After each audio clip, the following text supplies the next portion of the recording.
Used to be so low, reminisce way back when I was alone. Got pain from my mind just a decade ago. This way that I rode was out of control. Can't tell a boy stick to the code if he got guilt living inside of his soul. Man, I had to pray to God to let it all go. We've been here before, if you know then you know. I can't put you say behind my back, cause you know I can't waste my energy on people that I don't see. You never could do anything that ever face me. I'm not the type to hold the grudge, cause I don't ever lie. Can't put you say behind my back, cause you know I can't waste my energy on people that I don't see. You never could do anything that ever face me. I'm not the type to hold the grudge, cause I don't ever lie.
Hello, everybody, and welcome to the Pro League's Playdate number 7. Waltz, I am joined by you, and we're here for another wonderful day of the finals. I can't believe it, but this is going to be the last Wednesday of the Pro League Playday already. I'm blown away. I can't believe it. What's happening, Waltz? Time's flying by. It's been incredibly fast. You're right. We're on day number 7 of day 8. Feels like just the other day we started the qualifiers. For a lot of people, it has been a very long road. Our qualified teams have been playing for I think over a month now, and then even I guess almost 2 months if you count the qualifiers. And then for the teams that are playing in our normal play days, this is week number 4 if you count the break week. So it feels like it went by fast, but it has been quite a trip, and we've seen a lot of really high level finals been played over the course of the past couple weeks. Yeah, no kidding. And we've seen a lot of meta evolve, and we've just seen things change, and we've seen some real kind of teams rise to the top and a few kind of start to falter a little bit. But I think that would be a great introduction to kind of let's take a look at the current standings right now as we get ready for Group A. So Group A will be 200 milliseconds, Dark Horse, Make-A-Wish, and Oni Legends. There's something kind of interesting about this group, Waltz. You want to kind of point out what the viewers might not be seeing? Oh, yeah. Well, if you look over at those standings, notice that all four of these teams are in the bottom 5. Dark Horse is currently in the lead with 1,500 points. And then every other team is in the 10th and 11th and 12th spot. So these teams this is a packed group when it comes to the lower half of the range, which means, Rio, this is a really important play day for these teams specifically, because next week every one of these teams is going to be in a lobby with at least one of the top 4 teams. So this is the chance for them to actually do something. No kidding. This is going to be, like you said, a make or break for a lot of these teams. I think that if we're going to see some teams come out swinging, I think today will be it. I just don't know how this will all unfold once we actually get into the games.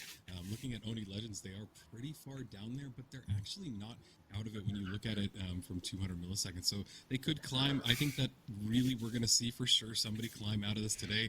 But yeah, overall, I am just excited to get started and see how these teams perform. And I think that we're going to be going to Fortune Stadium to get things started today. Yeah, we'll be starting with Fortune. I'm excited for it. And yeah, like you said, this is going to be I think we could see this potentially being a close lobby. This is a chance, though, because Saturdays and the last play days games are these teams are probably going to be in a difficult position playing against those top teams. They're not going to have the ability to maybe catch up on points. If they do well, somebody pulls out 3 first places in this group, they have a chance to secure themselves a position in the upper bracket in the playoffs, because lower bracket in the playoffs, the regional playoffs, is a best of 1. You want to avoid a best of 1 at all costs. So this is make or break right now. Yeah, no kidding. That is wild. That is really just a best of 1 when you get into it. So they do have an opportunity to get into, the higher bracket once we get into the playoffs. But yeah, that basically means that they lose 1 game and they're out. So rough, hard to handle if you've been a fan of some of these teams. But yeah, I think that there are a lot of talented players on all of these teams. I think most notably, really, the people that I'm surprised to see so far down are probably Dark Horse, because I have seen them perform really well. I've seen them, do good in other play days, so it's kind of shocking to see them in 8th place. Yeah.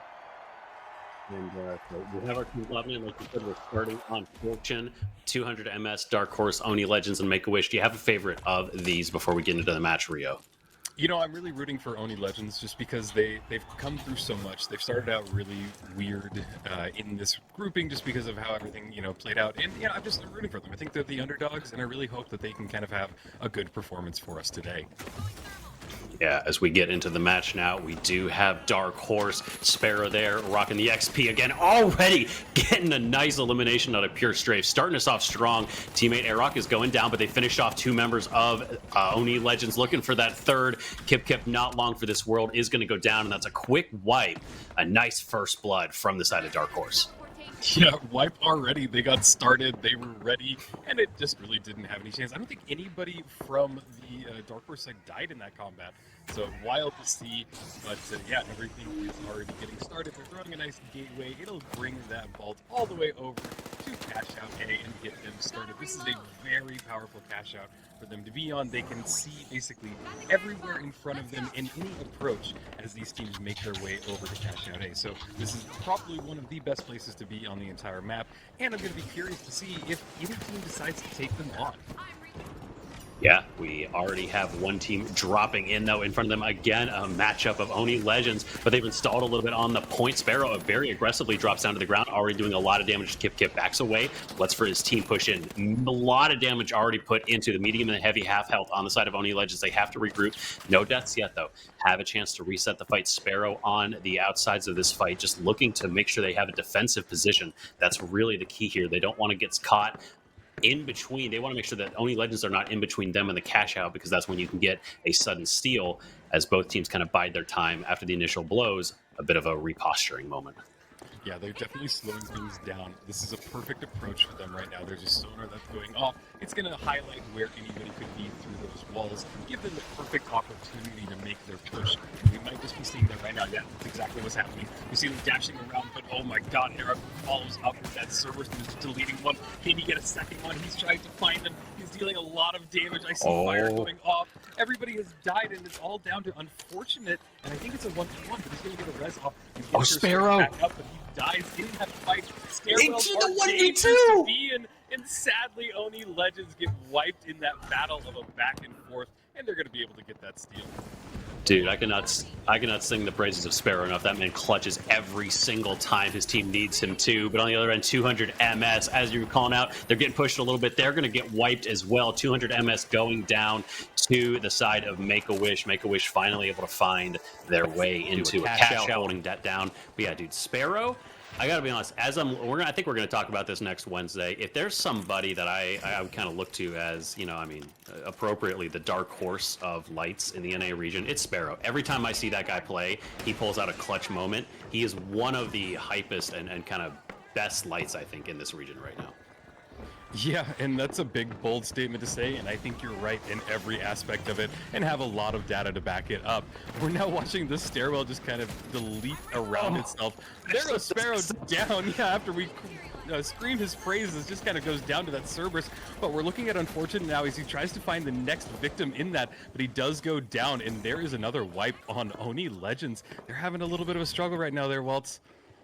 Yeah, unable to find anything. They do have, I believe, Apo is subbed out for Unfortunate. Not sure what happened on that one. Not sure why he is unable to play today, but he is not going to be on that team. So they were starting to find their footing a little bit last match. Yeah. I'm sad to not see them at full strength because I think they kept going from strength to strength. They actually had some close moments their last play day, and in this group I think they had a chance to actually maybe get some first places, pump up those numbers, but with having a sub, this could be problematic for them. It could be, but it also could be in the inverse where it could be exactly what they needed. So we are going to find out after 4 matches to see how it all plays out. But we're now watching. Apo was the problem, right? No. Hey, you can infer whatever you want from that, but I'm not saying that directly for sure. We're just going to see how this all plays out. Everyone heard it here. Make sure to clip that, folks. It's dead. I'm a dead man. Oh, it's over for you, Rio. Canceled. Both teams really kind of biding their time on this fight. The vault has just been open for a long time now. Nobody's even looked at each other. Yeah, there we move over to Doc as he's dealing some good damage with that minigun, revving it up, and he does get a kill, but he goes down in the crossfire. We're looking for the next person to get in control of it, but a lot of people have just died right here on this point, looking for the next vault. Nothing's been plugged yet. Oh my god. Varian with a great spray and pray. Oh yeah. On the other side of the map, a fight breaking out between 200 MS and 200 MS once again looking to take on Dark Horse. Able to take out, Oni Legends able to take out the rest of them. Another wipe on the other side of the map again in subsequent fashion for Oni Legends. They cannot find a break this match so far. It is not going well for them. Yeah, I don't know what it is. Maybe it's just Fortune Stadium, and maybe it's just the sub. I think that there's a lot of things that could be happening here. But we're going to draw our attention to Cash Out C, because that's getting started. But I take that back, and we move over to D, because that's where the action's actually happening. Aerok with that Cerberus kill gets him as he's pulling away. That was a great shot. He's now dematting through the floor. He's running right into that heavy and brings him down in a couple of shots. Can he find the third? He knows he's trying to run. There it is. Brings Viper down. Nowhere. The Make-A-Wish boys have no more wishes left. Unable to pick anything off there. On the other side of the map, the fight about to break out. It looks like 200 MS are in control of this cash out. They've pulled it out into the courtyard of Hotel, as we often see. And they have the chance to defend this now. Oni Legends looking to find just any... they haven't found anything so far in terms of wipes.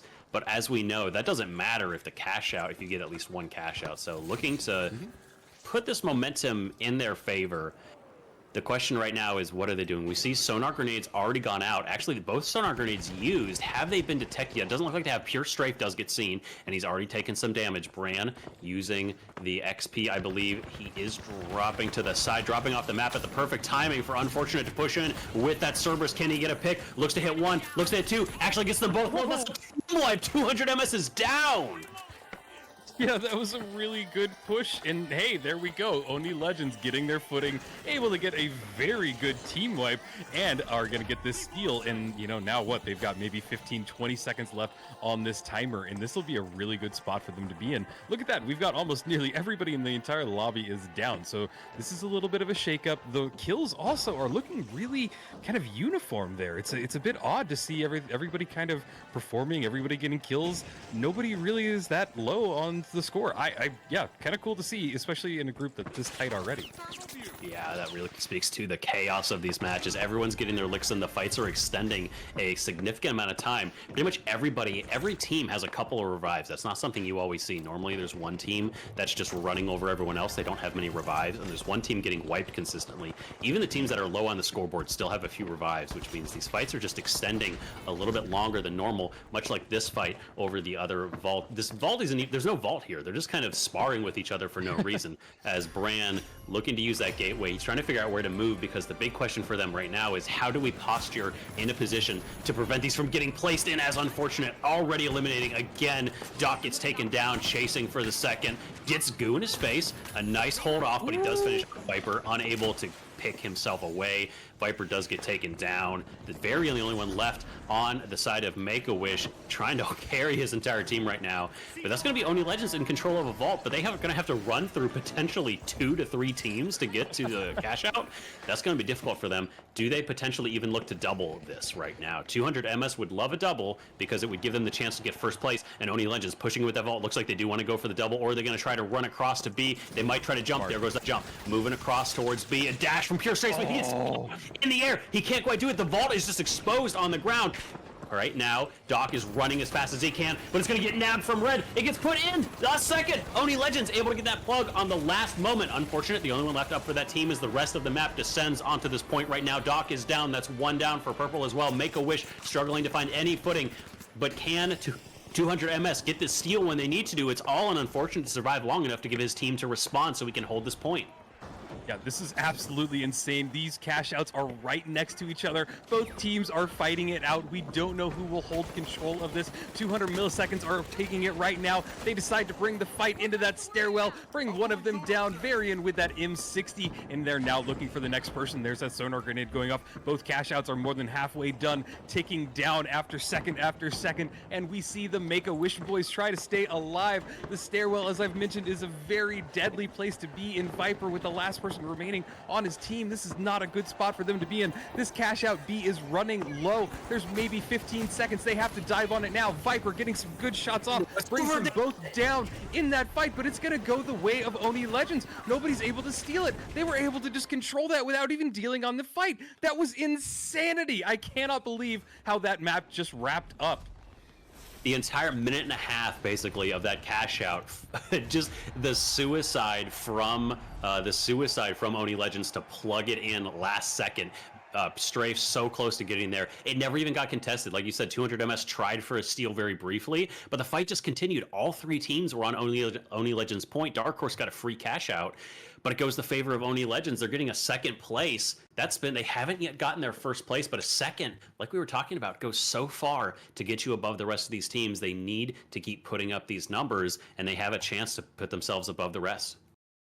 Yeah, I mean, I said it earlier in the map, but I mean, look at it now. It really did stay true that all of these people pretty much performed. I don't see anybody that I can even say like, hey, you didn't have a good map, because it seems like these people came ready to fight. This was a perfect map. I think that honestly, if I were in this map playing myself, this would have been a truly like a fun, close, exciting match to play in. So I loved watching it. I loved, spectating it from our point of view. And just, yeah, I think that this is a really cool group because they are so close. And it's it's showing. I love when the data like actually correlates to what we're seeing. It's cool. Oh yeah, and I'm not surprised to see Dark Horse taking the top spot here. Again, like you said, everyone's so close. I could see any one of these teams turn around and pull up a first place. But Dark Horse have had such a turnaround for me this entire group stage so far. We started off in their first couple matches, the first couple play days. I don't think they got a single placement above third, and then they started to put things together. They started to figure it out. Like you said, Aroc has been just an absolute rock on this team, and Sparrow. We talked about Sparrow. He's just been clutching it up when he needs to, pulling out for his team. So I would not be surprised to see them continue to do well. I was a little surprised by 200 MS this match, though. I'm used to them performing a little bit better. Like you said, I don't think I saw any of them necessarily. There was nobody slouching on the team. They just weren't quite. The movement wasn't quite there. There was that moment when their light dropped off the top of Hotel, and they just kind of got separated in a way. Brand just got separated from the team, and they got wiped. So the communication and the movement needs to be a little bit better as we move into Sis Horizon.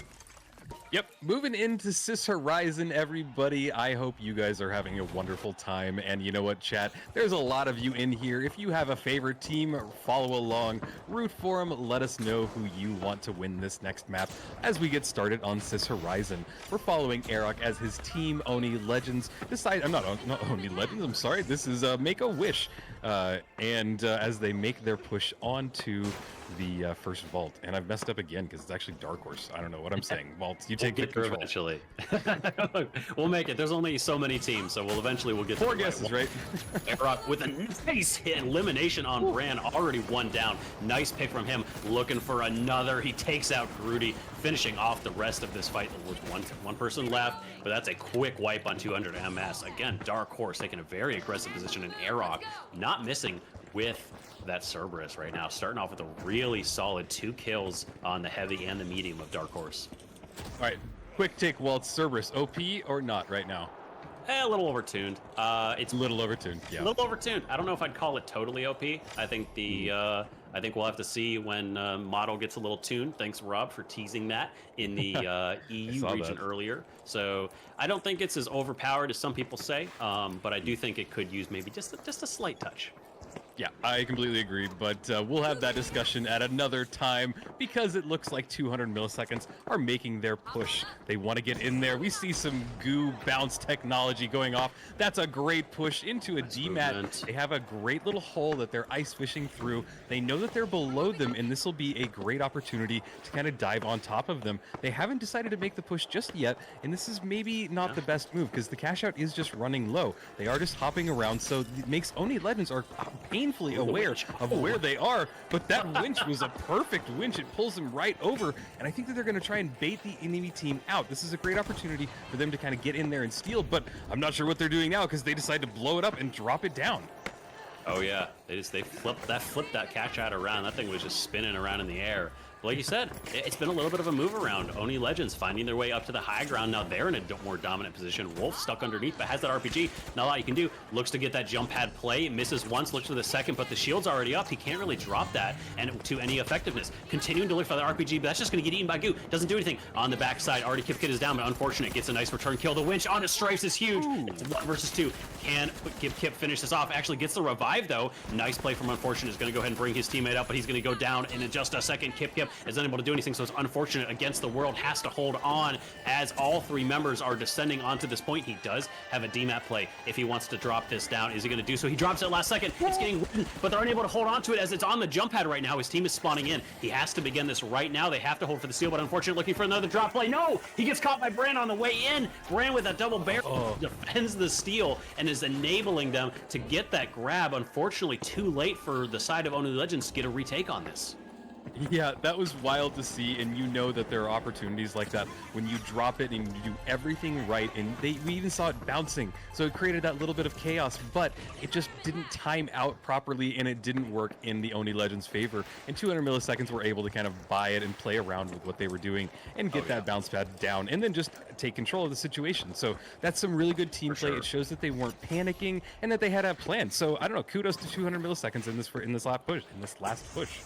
And Grudy especially, I want to give a shout out to him because so often when that jump pad, when the cash out starts bouncing, people panic and they don't use their own DMAT. He used the DMAT really nicely. There was only a single bounce. He re-matted the floor, made sure the cash out didn't bounce anymore, and was right on top of it. He does go down now, but this fight is basically a non-factor as we're just fighting over the vault right now. Brand's still alive on his team. They're going to have Dark Horse with a revive. So Dark Horse is at full strength as Aerok just jumping through that gateway is going to make his way over towards D. Nice movement with that DMAT. He's going to get a plug.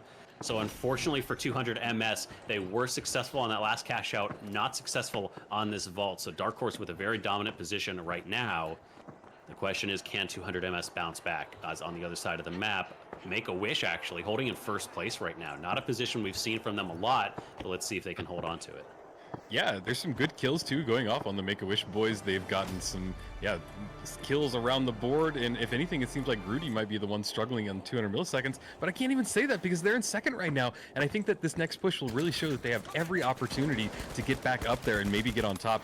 This point in Sis Horizon is a really difficult one to push because as we saw, you can kind of get in that overhead spot and kind of see really good vantage points from above. Nice little lock bolt that has stopped Grudy in their tracks. They move around. He's trying to track on that heavy drops down, trying to spot him again, dematting the floor, hoping that he would drop, but he just missed him just barely, but it really was a good play. He's moving back in there. Brands with the shotgun gets one of them down in their face. Moving over, and Korba gets that kill. It is a back and forth as Dark Horse have control, and they're just watching this cash out turn down. A nice revive there. 200 MS back at full strength. Eric taking a lot of damage as he rejoins his team, and Wolf is looking to push in with the rest of his team behind him. 60 seconds left on this cash out, so they still have enough time, but not if Grudy goes down. They've already lost one. They have to return the favor, and they do. Two down. Brand going off with that double barrel. It's all on Sparrow now. Can he clutch it out again? Takes out Brand. Looking for the last one. Oh, he can't dodge away. Wolf, the last one left alive. He needs to go for the steal soon. Uses that RPG just to get through the floor because who knows if somebody's going to come and third party him right now. Nice play from him, nice steal, and that's almost certainly going to be enough for them to hold on to this as it's going to be 11 seconds before Dark Horse are able to return, and that actually puts Dark Horse in a really tough position moving into this final cash out. As back on the other side, Oni Legends trying to take this in the last couple seconds, but there's so much on that point. Before it goes out, it knocks the gas mine, it knocks the gas canister, it's on the floor. A last effort steal goes out, but Strafe's unable to do anything for his team on the outside. He's going to get taken down. Just carnage from them. Unfortunate looks to clutch it out, but he cannot do so. Make-A-Wish holding strong. A really solid position one from them. And Dark Horse and Oni Legends way behind right now.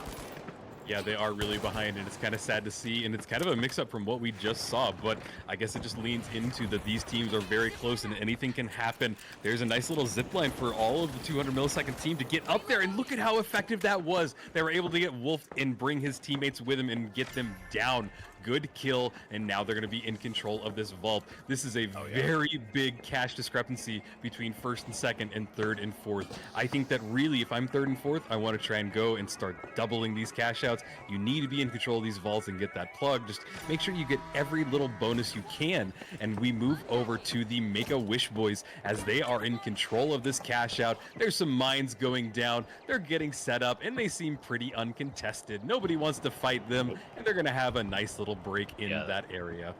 the main fight was over at Vault 5, but 200 MS squeak out of there. They were going to get sandwiched between two teams, but they make it and plug on B. This is a disaster if you're Oni Legends and Dark Horse, because there's no chance of them even getting second place now. A steal for a Dark Horse only puts them into second. They don't get anything. They're basically fighting for third right now, unless you somehow get a steal across the map. Dark Horse already down 2 members as well. They're not going to get anything, so Oni Legends just trying to get third place now. They have to take a steal from one of these teams. Again, first is out of reach because 200 MS snuck past and got that plug, but everyone kind of descending on point B. The fight is splitting up, so it's Oni Legends versus 200 MS, but the height advantage is here for 200 MS at this point, as Oni Legends trying to find their way in. How do they approach this point? Using that DMAT, using a jump pad play, they're up on top now, trying to even out this height advantage, make sure they can actually go for the push. But look at that placement there. Goo on that bottom floor, meaning that they cannot winch that cash out into a safe position. A nice setup from 200 MS as they're just on the edge, kind of gargoyling on the side of that building on that Goo over there, waiting for the enemy team to push, but it looks like they've been spotted. No, that's actually the other team's sonar. But they finally looking for some damage. Already a lot there. Nice jump pad play from them, but it's going to turn around on them. Unfortunate. Picking off Brand. 3 versus 2. They jumped into their own demise. Eric, the last one left. He's about to go down. Groody is going to get taken down as well. 1 versus 2. It's eliminated. That's going to be a steal from Oni Legends. They're going to successfully take this. It was a bold move from 200 MS, but it just backfired.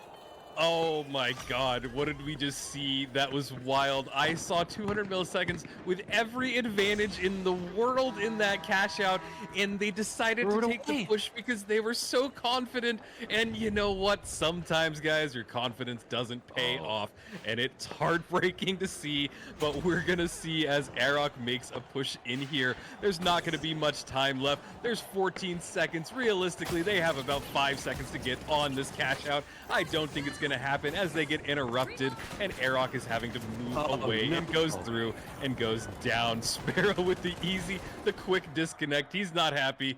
That's okay though. That was insane. I love when we see strategies like that on both sides. We saw them gooing off the platform, like the bottom level. Just I don't know, Waltz. That was wild. That was strategy. That was gameplay. That was fumbles. That was everything I wanted to see in a wild match of the finals.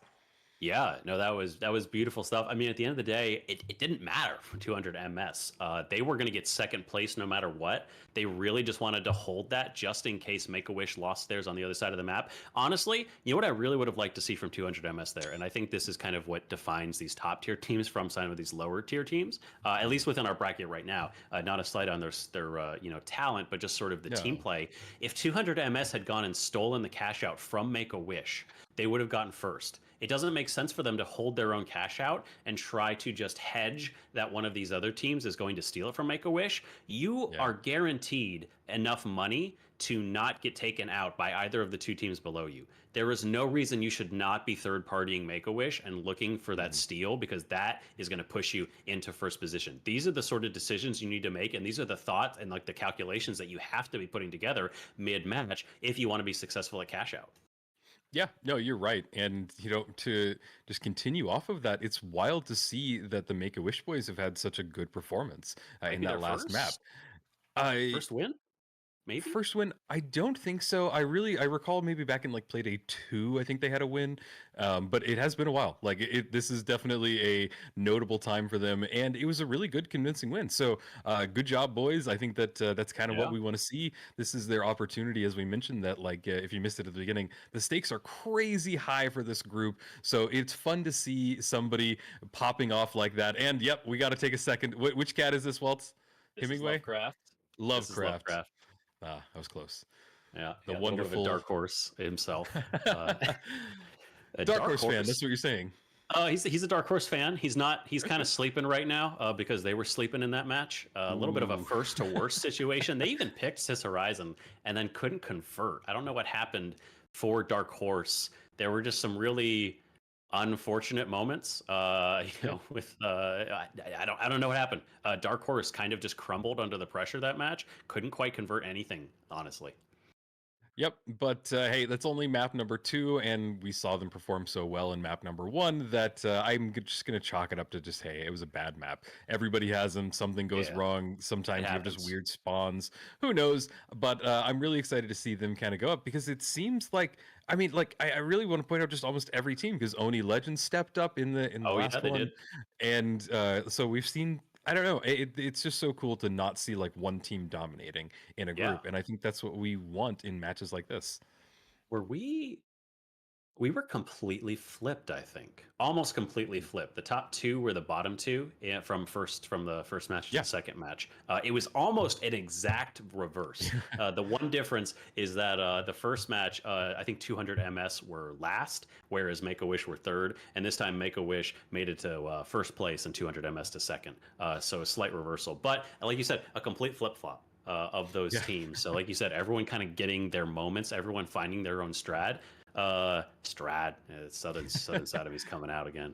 These boys, they know how to pick a fight. I tell you No, what. were Them you trying to 200 say MS players, strategy or stride? I couldn't tell stride. there. I'm trying to say stride. Ah, okay. Right on. Well, it's okay. You know, maybe one of these days I'll bring out my southern accent. We'll do a real unique casting day. But we're getting way off topic. And do we know the next map that we'll be going into just yet? Let me see if we have a map yet. We did have a little bit of a crash, so we got a delay. So we're Hmm. filling anyways. Oh, Looks we're like feeling we're okay. going So to Seoul is our next we're map. okay. We're going to Speaking of Seoul. All right. soul, let's talk about soul food, the heart of Southern Ooh. cooking. That's, Ooh. it all ties back together. Actually, I knew that that was coming. That's why I started the Southern accent. That's how good of a caster I am, Rio. There we go. Well, chat, let us know what is your favorite Southern food. What do you guys like to eat? What Oh, is your yeah? What is yours, Waltz? I mean, I think mine. Honestly, I really like a good old bowl of jambalaya. Like that's one of my oh, favorite things. Just cooked well with some sausage. I don't like it with shrimp and fish, but I do like it. It's just something. It's like one of those just like warms my soul. And I know we're way off of the finals, but hey, totally. we're having fun. Hey, look, Southern food is all about fried. It's all fried. Ooh. Fried chicken. They make good fried chicken. Fried okra and fried green Oh yeah. tomatoes are just the peak of the peak. Is what you're looking for. That's gonna be if I ever play. That's what we are. We're gonna be the fried green tomatoes. The Is my fried green finals team tomatoes. name. It's a great name. It's gonna be really hard for the casters to pronounce over and over and over again. It's a beautiful, beautiful thing. You know, on that note, I think that if we were gonna like continue that trend, we should have everybody's name on the team needs to be just elite speak and as many like zeros, ones, and dashes in there as possible, just to make it the names as complex as possible. But hey, Halo 2 as online days. Oh, oh my Classic. God.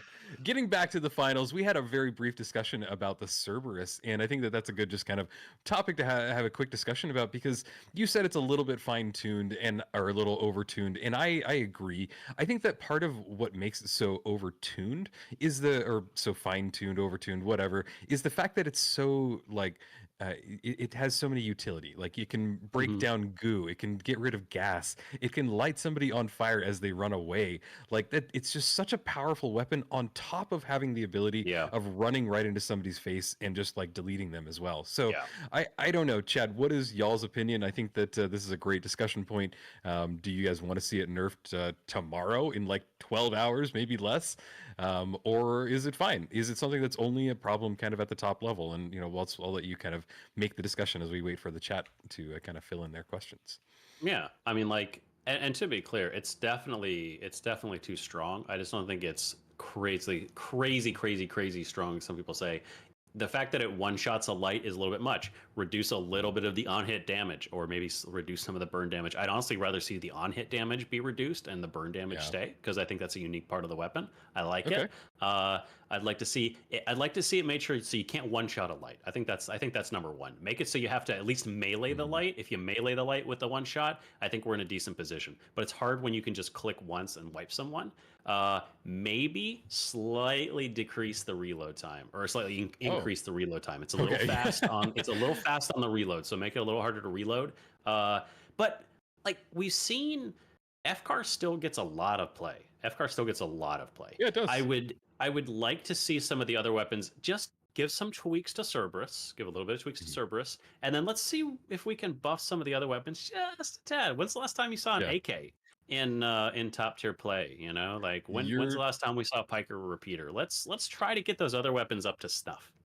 Yep, and yeah, let's take a look at what some of the chat has to say. And basically, the Cerberus is absolutely busted. Desperately needs to be reverted back to last season. I don't know about last season, but yeah, I think that that is an interesting argument. Nerf the Cerb, buff the AR 220. That's an interesting thing. I don't really think the AR needs a big buff, but hey, if you guys feel like it does, I also see one that says like it will be nerfed tomorrow. I don't see a world where it isn't. I kind of agree with you. It will be very shocked if it isn't tweaked. Yeah. I know that they announced that they were like watching it and monitoring it, and I think that was part of the whole like bunny bash thing, just kind of like force people to do it, and they get just data on weapons that people are using a lot and weapons that aren't being used a lot, kind of like the you know the CL40 and just a few other things in that loadout or in that Yeah. map.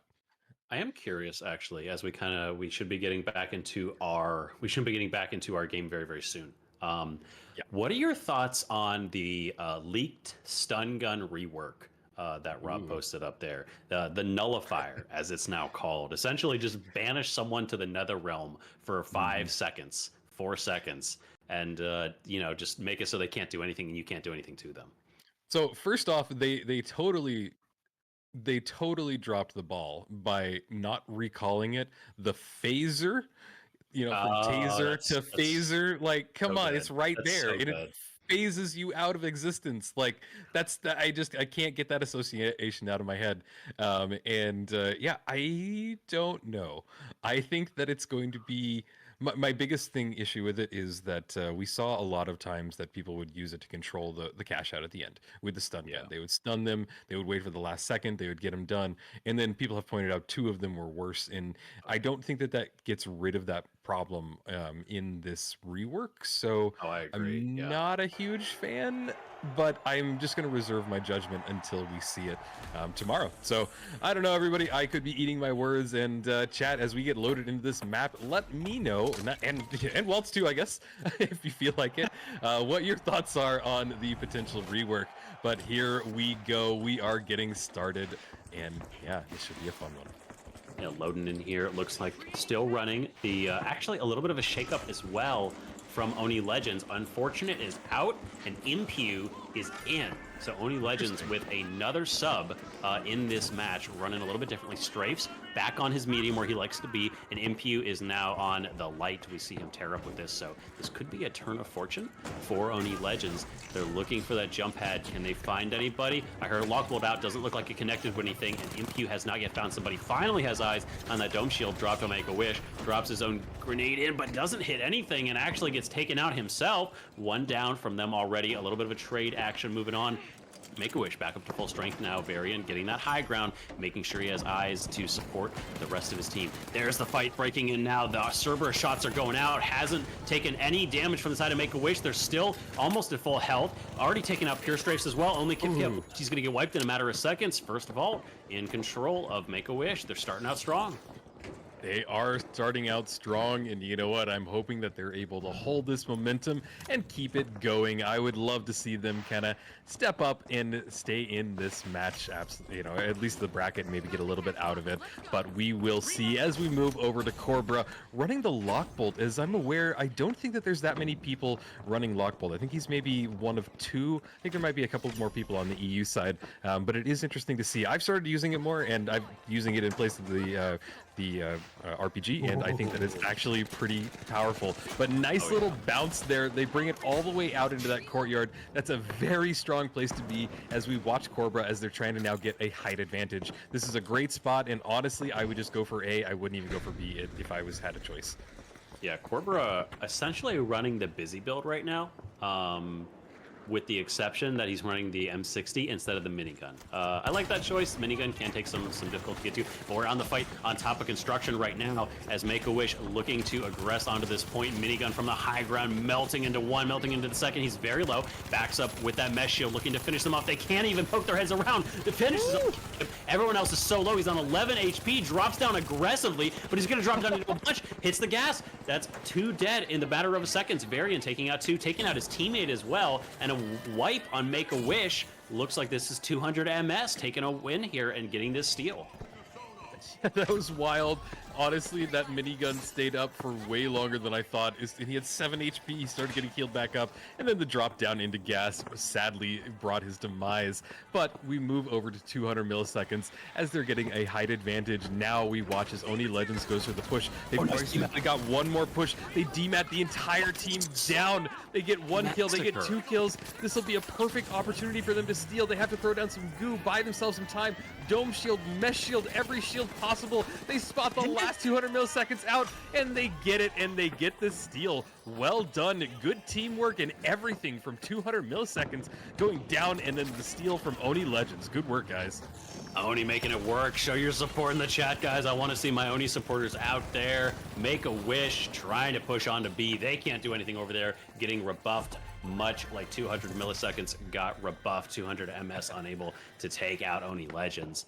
Love to see it. That's our first set of cash outs. Moving into our second set of vaults. Pretty much everyone over on the hospital side of the map right now, they know that that's the next set of spawns almost always on Soul. Only one spawning here. There can sometimes be 2 vaults spawning in the hospital area. Leads to utter chaos. Often you only end up getting 2 cash outs anyways. Fortunately, that is not the case this time. The other one's spawning a little bit on the other side of that bridge. So the question is, are they going to be able to get across that no man's land and not run into somebody else as they move that way? Dark Horse currently in first. We've seen that from them a lot this time, in a commanding position like we thought they would be in the last map. Aroc looking for a kill to back his team up. Yep, he's in a great spot. Aroc spots Wolf out and just deletes him with a couple of shots with that Cerberus. Now dropping out, great movement, dives right on top of his team. Ooh. He is going for the vault, but sadly gets caught out and dies in that fight. The Dark Horse boys need to kind of get this going. The vault has not been in control of anybody as we see one of the 200 milliseconds teammates comes over there. He is on top of it, and it is a 1 versus 1. Sparrow trying to spot him out. He does get the kill in a very convincing manner. But everybody else is here. The Make-A-Wish boys drop on top. Viper dies, and the entire lobby is just down. Viper with the final kill. And are they going to? They have to. Surely they don't double here. Run it all the way to D. No, run it to D. Start that second plug. Don't double. Double. Would be double it. Double it. don't. Oh, man. Yeah, smart play from Varian, running all the way across. Not going to double it. I like the play. It's fun to double, especially on construction, but that would have been a very poor choice for them. Now they have a backup. They might actually just abandon C to hold D. I think that would be the wrong choice. I think they try to hold C just because the tempo is better for them. As Oni Legends looking to get this back, they got rebuffed. Pure Strafes is trying to steal on the gas, but he gets ticked down there. That's going to tick him down more and more the longer he stays in it. A glitch comes through as well, getting pushed by Cobra. He pushes them away, successfully pushing them off is Dog with that minigun. They're successfully going to hold on this. Only Legends only taking 1 kill as they have to back out. On the backside as well, 200 Dark Horse going to go ahead and pick off D. Doesn't matter, nobody was protecting that. Make-A-Wish not holding on to that. So again, both of these teams in the way. And actually, what is this fight over here? What are you guys doing? There's no point of this fight right now. Wolf and the rest of his team finishing off one, finishing off the second, pushing into Pure Strafes. Going to take him off, has some goo to get in the way. He drops off with that jump pad up in the air, but the team is chasing. Looks like he's going to survive in 200 MS. Decide that they need to go and actually take a fight somewhere it matters. Don't keep chasing this. This fight is literally useless as 200 MS now trying to push in. It looks like they might abandon C completely and head all the way over towards D. Yeah, I would in this opportunity because cash out C is basically done. The point to push would obviously be D, unless you want to go for that next vault that spawns. But we are probably going to see 3 or 4 teams clash on top of this point as 200 milliseconds make their first push. We see one of them going down, Sparrow, and that's a sad person to go down. You really need that player up alive. We see gas, fire, everything going off. This will buy them just a little bit of time, but we see 200 milliseconds are back up, and they are in a good spot to get this steal. But we're now watching, as I said, everybody is here on the Make-A-Wish boys. There's a nice winch that pulls him out. It is absolute chaos as this cash out ticks down. It is down to the last 4th. Rudy needs to go for a steal, but everybody is here. They're all going to be diving on them. We see the Make-A-Wish boys on the stairwell. This is not going to go well. They're not going to be able to get this steal. They winch claw it down. They throw the goo down to block them. This is a good position to be in. Can they hold it? They're holding it. They're able to get it. Can they get it? They're body blocking. They're holding it. They're not getting him down. What's happening? Are you kidding me? Are you kidding? What?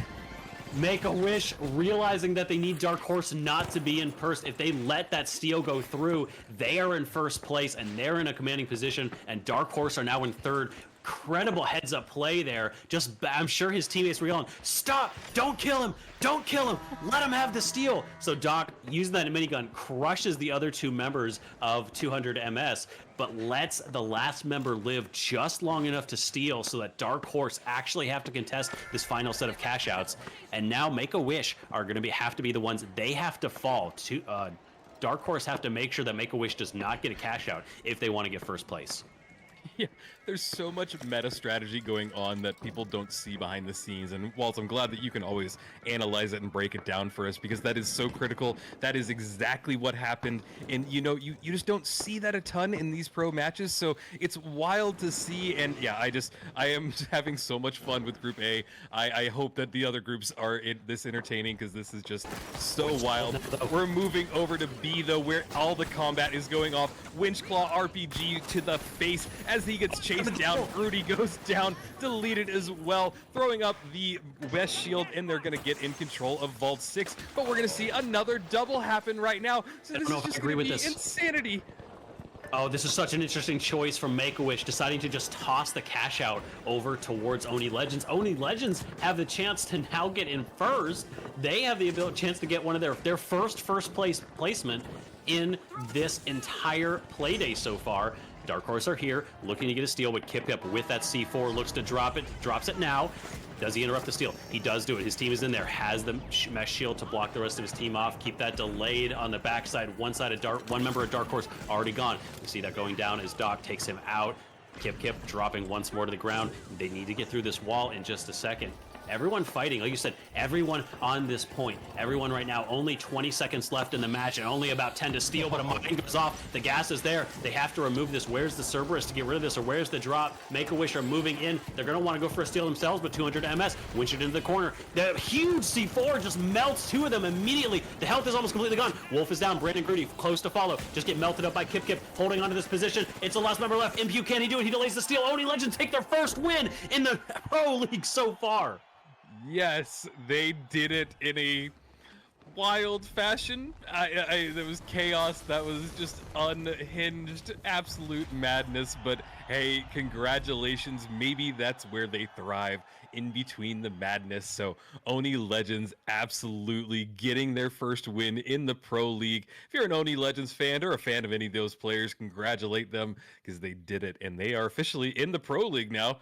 They are kicking some butt. But yeah, that was a wild match. Varian with 10 kills. Madman, sit down. That is incredible. I was casting Ape Squad's TNT the other day. Varian was participating. That guy shreds. I tell you what, really? I was watching him on pretty much everything. He was playing off-meta stuff. That guy is a gamer. He is incredible. I'm excited to see more of him here. Great stuff from him. I want to break down the thought process in the game, because like you said, there was a lot of really interesting meta stuff going on. And what we're seeing, this is really, really interesting as well, because the strategy at the beginning of the group stage is different than the strategy at the end of the group stage. The teams are now playing against their opponents. They're not just playing based on how strong they think their opponents are. They're playing based on the positioning of their opponents. Make-A-Wish know that at this point in time, Dark Horse have the advantage in this group. They have more points. You have to catch up to them. They deliberately make sure that the steal goes through, so that Dark Horse do not have the most points, and then deliberately double it. They knew that they were going to have on a hospital point with four teams, very little chance for them to steal. But it is better to give Oni Legends a first place because they are in last than it is to give Dark Horse the potential for a first place or even a second place because they are in first. That is really heads up play actually for Make-A-Wish. Make-A-Wish coming alive in this group and really impressing me with their meta play right now. Yeah, and okay, honestly, I have almost brought up Make-A-Wish for that same reason in every single Playday. They seem to be really improving. I think that from like Playday 1 to Playday 2, I saw an improvement, and honestly, from this last Playday to this one today, they're just making these small improvements, and it's kind of it's funny because like you started off and Mr. Derp as obese grandma. It felt like he wasn't really taking it serious, and he's now changed it again. And I don't know. I've even messaged him a little, and it just I think that their mentality has changed. I think that they've gone from maybe not taking this as seriously to actually really taking it seriously, and that's awesome. That's exciting. That's what you want. We're seeing growth for the first time in these teams, and that's amazing to me. And that, I think, comes from the consistency of our games. The teams are playing more games in a more consistent position against at a higher level than they ever have in the history of the finals competitive so far. And this is the result. Teams start to see where they can get to. You see these teams succeeding, and you want to be that team. And it's amazing to watch, like you said, is now moving into our map number 4, I believe, correct? Yeah, this is map number 4 on Vegas, New Vegas Stadium. As we have to see, can Dark Horse finally make their way? They need at least another first or second to really set themselves in a strong position moving into those that final play day. Can they hold on to this, or can Oni Legends put together another miracle first place?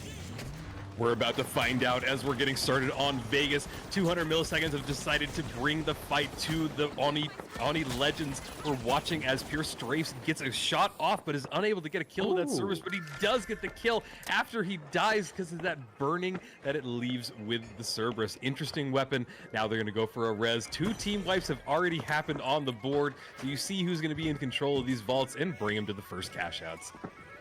Make-A-Wish again, taking a win over Dark Horse in that initial fight, and they're going to have a plug to start with, and it looks like Dark Horse going to go ahead and run straight at them as well. Dark Horse are not happy with how they've been treated so far by Make-A-Wish, and they are out for blood. They want to take them and own them on their own terms. As we are on the other side of the map, though, following 200 MS as they're pushing in and looking to defend against Oni Legends, setting up their defense, but this is such an odd defensive point. There's so many weird angles that you can pull here as they jump up onto the high ground. Grudy looking for anyone, but hasn't found them. Oni Legends are just already going for the steal. They're trying to hold on this. Are there any glitch grenades? There's none so far. They finally go out, but the steal has already been gone through. They've been able to take it. Doing a lot of damage here. Grudy looking to finish someone off, but no one is dead so far. Both teams sitting alive. That was just an easy steal for Oni Legends with no recourse from the side of 200 MS. They haven't found them at all, and it's completely swapped around now. Oni Legends take a steal and get out with basically nothing that they had to pay for it.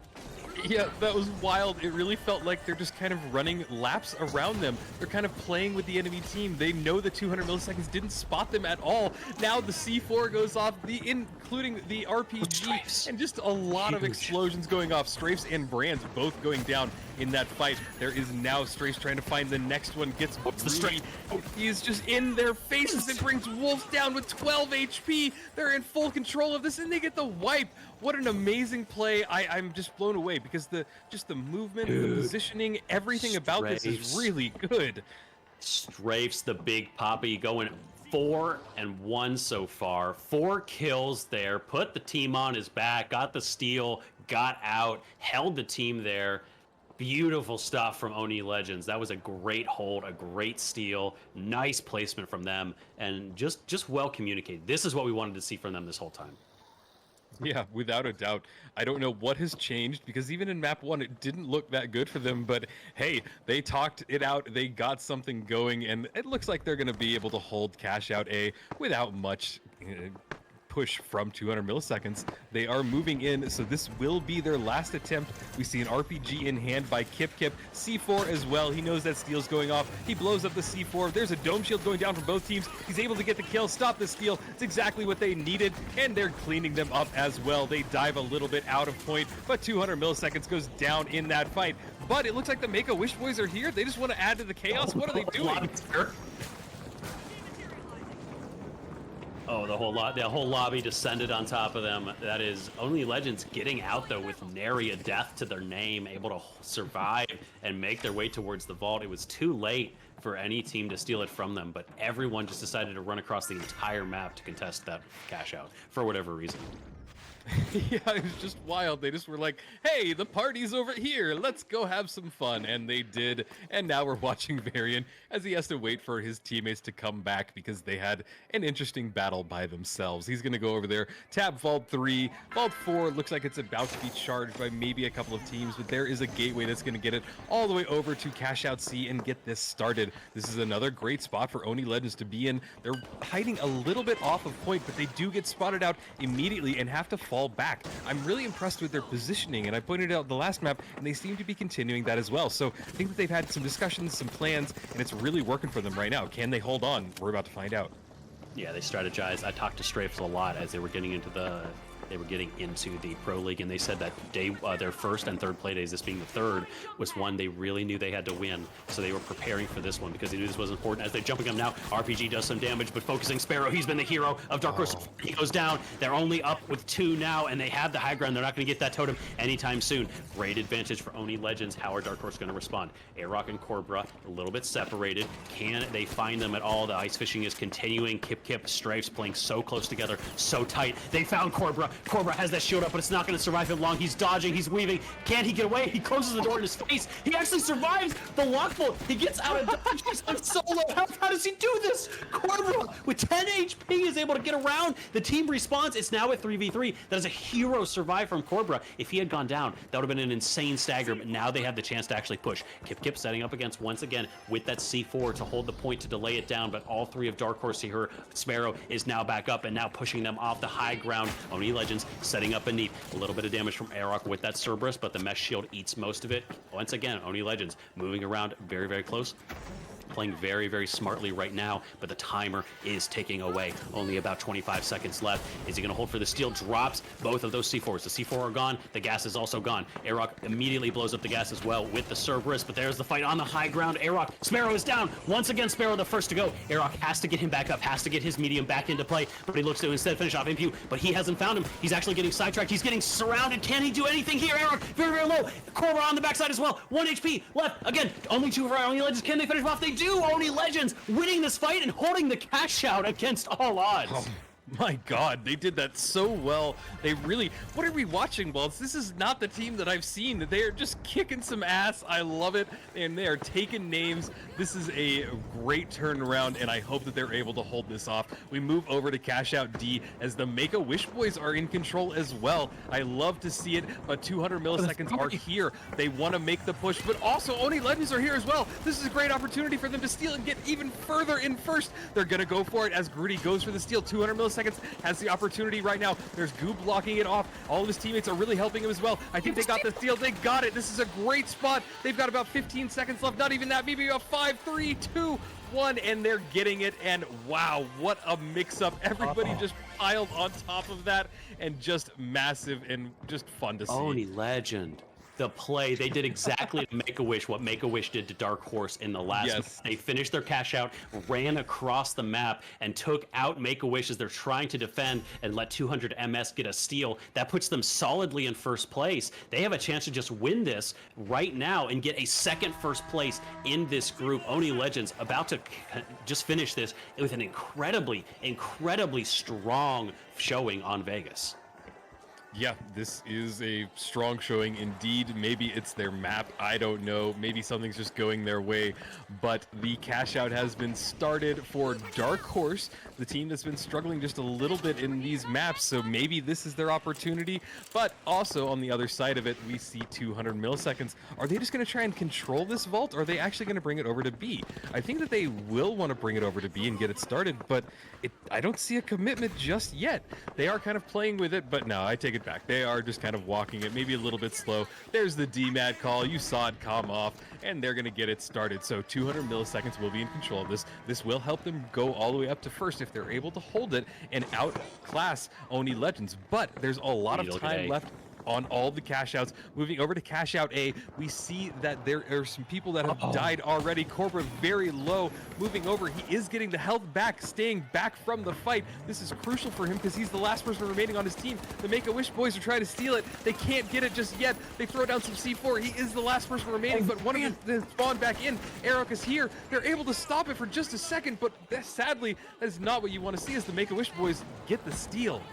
Make-A-Wish got that steal, but can they survive? Viper is very, very low as Dark Horse have respawned. They didn't get fully wiped. Oni Legends are now respawning, so they have a chance to come back in as Make-A-Wish actually get fully wiped. That's Sparrow once again clutching it out for his team. He's getting the revive on his team and looking to get a steal back now. But here comes Oni Legends coming in from the corner, looking to finish off a quick pick onto Airrock. Airrock is down. That's Strafes taking him out. They have a chance to steal. Kip and Strafes sitting on the point right now. The mesh shield is up. The glitch grenade goes down. They drops all the shields, but the steal is already going on. So much damage coming from Sparrow. Just in a matter of seconds, he goes for the steal. He's gonna kill his Dark Horse on the last moment, taking that out. What a clip from Sparrow. Oh, yeah, that was insane. The tracking, the moving from target to target in the same spray, that was some advanced gunplay right there. Sparrow, we have said his name over and over and over, and if you want to know why, just go back and watch what we just saw. That was impressive. That was great gameplay. Moving over to Cash Out B as it slowly runs down. The 200 millisecond teams are in control. They're getting a couple of kills, but it seems like nobody will have the opportunity to steal as the time ticks down. So we have in first 200 man. milliseconds, second Dark Horse, and then third Oni Legends, which would mean that who would be fourth? Who did I not list there? Make a Wish. Oh, man. Dude, what a match. That was so back and forth. Make-A-Wish started so strong, had an uncontested cash out, basically fended off Dark Horse twice in a row. But then it just went terribly after that. It just completely fell over for them. They ended up in fourth after they run across the map to try and fourth party a cash out that's already over. They just never found their tempo again. They completely lost their hold on the match. And instead it was 200 MS that were able to get that run around cash out steal. They were able to finally pull that off. And Oni Legends only 500 away from being in second place. They played so well. But at the last moment, they just couldn't quite convert that final steal. They had the steal in their grasp, but Sparrow with the angle just knocked them all out.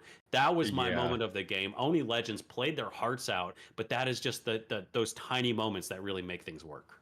Yeah, that might be the play of the day, honestly, Walt, because I don't know, looking back like in my brain of all the times we've seen clips like that, it's just so rare. That was so cool. That was so clean.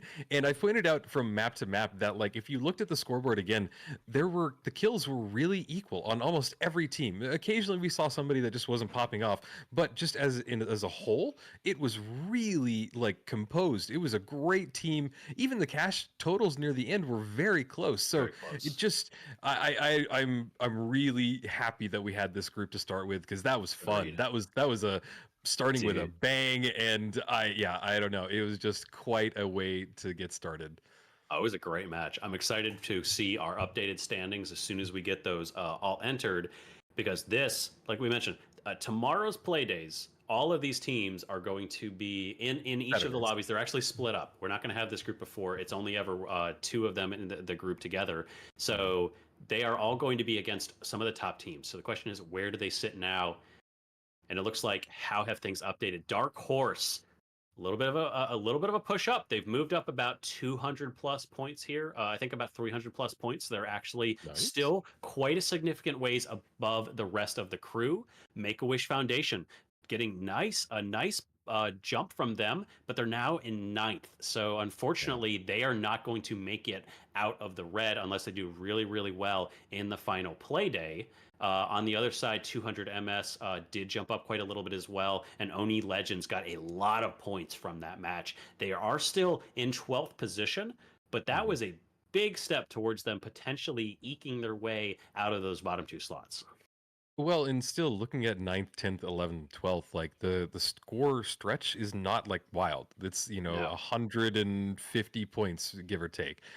So it's doable. It means that even Oni Legends aren't completely out. It's going to be an uphill battle for sure on their last play day. But yeah, as we said, this is not the last play day. We still have games coming up on Saturday before we move into the playoffs. So yeah, just amazing matches. And we want to take a second to shout out our sponsor, the Via PR Chief Crash. Hope you're doing great out there, and make sure that your Via 2000 chips are up to date because they will definitely help you enjoy your finals experience. But Waltz, yeah, what are your final thoughts as we wrap up Group A? Because I just have so many in my head. What were your just quick thoughts? Quick thoughts was that was a very, very competitive group. There were so many really close matches, and it's exciting to see teams that are really close. However, I think there's disappointment for all of these teams. One of these teams needed to have a run, and they needed to get three or four first places. As it stands, the standings for these teams have basically not changed. Even Dark Horse have gotten some points, but the other teams have yet to play. And so, Yeah. really, in the large scheme of things, none of these teams change their placements very much. It's all going to come down to the final Playday now, where they're up against some very, very tough opponents. So, unfortunately, none of these teams really stood out, and at least like apart from the crowd on this one, and really stood above the others. So, hopefully, we can see them turn up in Playday 4 in the last Playday and maybe make something happen. Yep. But we are going to find out. They have one more opportunity on Saturday, but that ends the first group of Group A, and we will be moving on to Group B. But we're going to take a quick 5-minute break to get everybody in the lobby and get set up for the next matches. So stay tuned, everybody. We will be right back with more wild, non-stop, crazy finals actions. So stay tuned.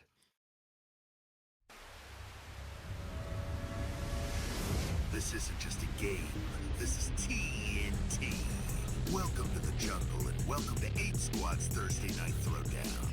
Featuring the game's top talent, pick up games where chimps become champions. Thursday nights 8 to 10 p.m. every week, only on 8 Squad. Catch us live on air on Twitch at twitch.tv/8squadorg. In the world of sports, every second counts. Every move matters. That's where a Spooze comes in, the sports beverage designed for champions. With a Spooze, it's simple as pop, pour, perform. Packed with electrolytes and essential nutrients to keep you hydrated and energized, Spooze is your go-to drink for peak performance. Whether you're just carrying the vault or securing the winning cash out, Spooze is there to fuel your victory. Its unique formula is scientifically designed to boost your stamina and focus. Spooze, for those who dare to excel. Pop, pour, perform. It's showtime!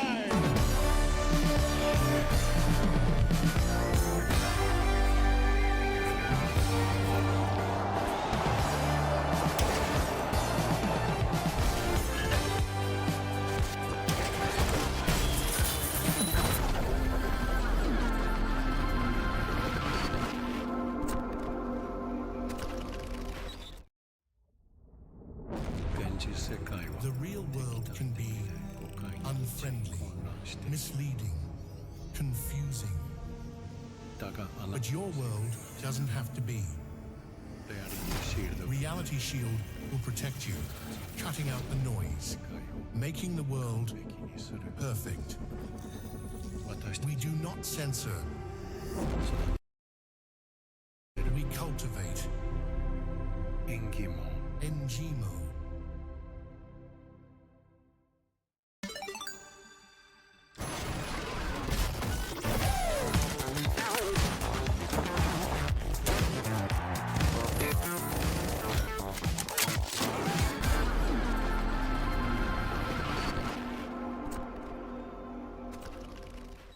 That strange thought you just had, where did it come from?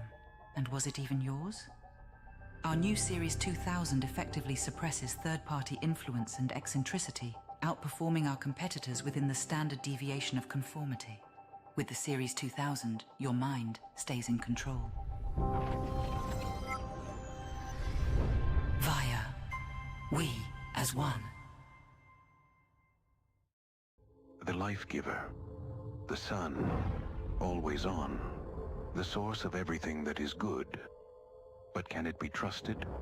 Holtau's Sun Insurance will have you covered if the unimaginable happens and the light goes out. Holtau. Brighter than ever.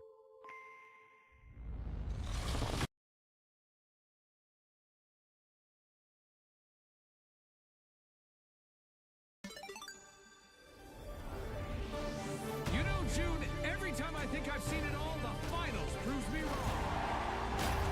What a play! That's one for the highlight reel, Scotty. The next chapter in this epic saga is about to unfold. A storm of epic flashes is brewing this season of the finals!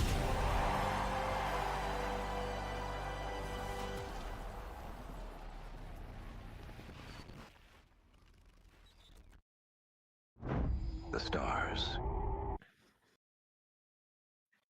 All right, we are back with Group B of the 7th play date for the NA Pro League. Only one more play day left. So as we look at our next teams, again, the decisions and the way that they play their placements now really start to cement where these teams are going to sit in the bracket. As we look at our standings in just a moment, what really sticks out to you here, Rio? Oh, what sticks out to me? Well, Bricked at the top with a very commanding lead, and looking at the group as well, Halto's Finest not too far behind them, but still a considerable gap between first and third. And, the other two teams are kind of in the middle. So this is a pretty stacked lobby. I'm curious to see if we see them kind of attacking Bricked, maybe trying to stop them from getting points, stop their dominance, allow some of these lower tier teams to come up. But I don't know. If we saw some wild action in Group A, I think that this is going to follow the exact same thing. I think that we're just going to see madness. Yeah, we'll be jumping into our match in just a moment here. And like you said, I think the real question is, what do these teams decide to prioritize? If you're fourth party Cashbox or your Blowers, maybe you look to focus each other. Make sure, because they're your competition right now. You don't want Blowers to get ahead of you. You would like to make sure you're staying. Going against Bricked, we've seen teams try it. It hasn't worked yet. Maybe it will. But, like it's very apt. Their name is very appropriate because the teams that try to focus Bricked basically run into a wall. They just get crushed, and it doesn't go well for them. So maybe they focus Holthouse Finest, bring Holthouse Finest closer to the pack. I'm not sure. We're going to have to see what the meta strategy is from these teams. Yep. And with that, everybody, we are getting started. Halto's Finest, Bricked, fourth party Cashbox. You see the teams and the Blowers up at the top. If you have a favorite team, follow along as we get started on Fortune Stadium. If you don't have a favorite team, I'm sure you have a favorite color, and they are now your favorite team forever. Root for them, follow along, and do everything you can to give them support as the first battle gets started.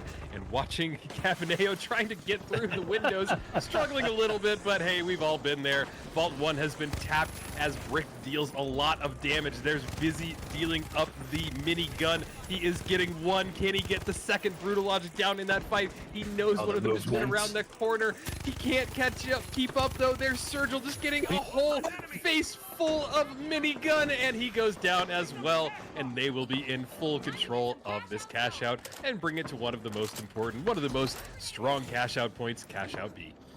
Cavaneo surviving for fourth party, but Busy cleaning up, taking kill after kill there. The movement with that minigun is so good from him.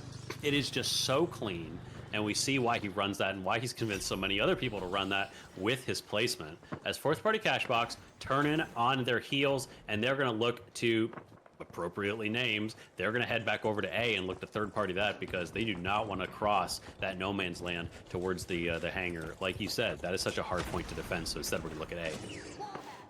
Yeah, A is the easier point for sure. I pointed out that Cash Out B just has all of the vantage points in the world, but there is some nice little ice fishing going on from Sergil with a not with the minigun, with a sonar grenade going off as well. So both teams throwing them down, both teams knowing where they are. This is a great spot for them to kind of get this steal. There's a dome shield going down. M60 shooting some bullets across from them. We see Sergil very low, but goes for the barrel, unable to connect with anybody. He goes down, sad to see it, but now bouncing in and out. We see their light trying to stay alive and get a kill on Brindy, but Brindy turns around and just deletes him as well. He gets Lamp back up in the fight, and Brindy reloading his shotgun gets Brutal Logic down as well. This is a back and forth. Teams are dying, and sadly, there's Halto's Finest going down, and it will be the Blowers taking the steal. Beautifully timed third party there from the Blowers. Bit of a weird Signal poking out his head with that red barrel, just gets immediately wiped. His team on the back foot. Halto's Finest capitalized on that. But Blowers with a nicely timed third party, again, completely ignoring B. They spawn near B, run across the map to A, and decide to just focus that. And again, is this because the cash out is easier to defend on B, so they don't want to push that? Or are they deciding to focus their opponents and not focus Bricked? What's the thought process here? Obviously, it's too early to tell. This is the first cash out. We have to see what the actual play is here from them. But of course, Hotel's Finest, one way or another, they're over at this cash out right now. Actually, all three teams, once again at cash out A, three teams currently closing in as Hotel's Finest look to try and get a steal here at some point. They're going to have to do it soon with three teams coming in. You don't have a lot of time left on this point. They have to go for something, but nobody is pushing in. Finally, they're holding the steal. Brendy looking for the steal, is jumping up and down with that cash out. It's on the jump pad. They cannot demat it because it was a C4 that got through the wall. Lamp doing work with that minigun, but already he's lost Brendy. Already lost Commit. It's all up on no. Hotel's Finest completely melted. Here's Busy. Come to fourth party as well. Looking at the steal. Can they get this steal? Are they sitting on it? They do. They get the steal. What in the heck did we just watch? Maybe you should pay attention to these guys. Don't ignore them the whole team because they're just going to come take both cash outs anyways.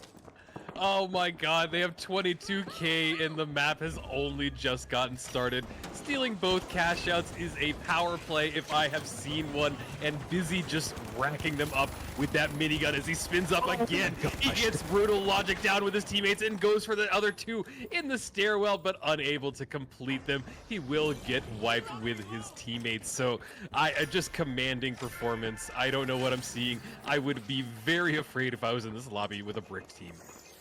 And I get the play from some of these teams, but the tempo was on the side, and now tempo's a little bit even. Once again, there's nobody ahead in terms of vaults because they made the decision to cross.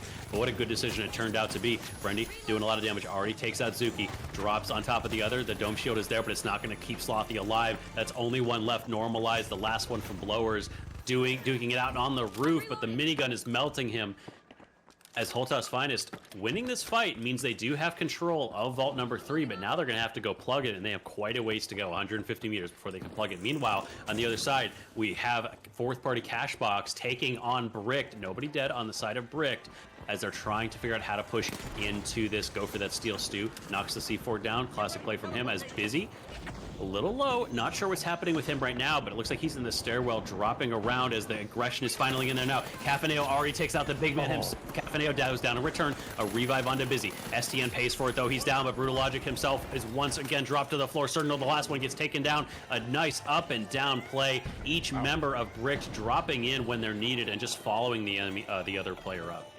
It's just like a masterclass in the finals vaults. I'm just watching these plays. I'm watching them just execute them in just a not perfect, but just a well-composed manner. And it's really cool to see. It's just like watching a performance, really. And yeah, I'm amazed, I'm impressed, and I'm loving what I'm seeing. I'm curious if they can hold this dominance over 4 maps, but we will see. There's Slothy revving up the minigun. He does spot Stu out and just deletes him from above.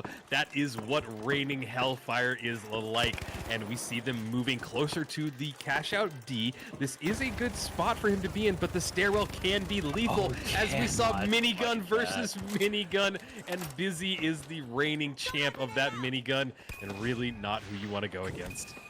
Yeah, Stu getting 2 down before he went down himself. But on the other side, Light Commit looking to hold this point. The lockbolt has kept them in place. Drops that glitch grenade as well.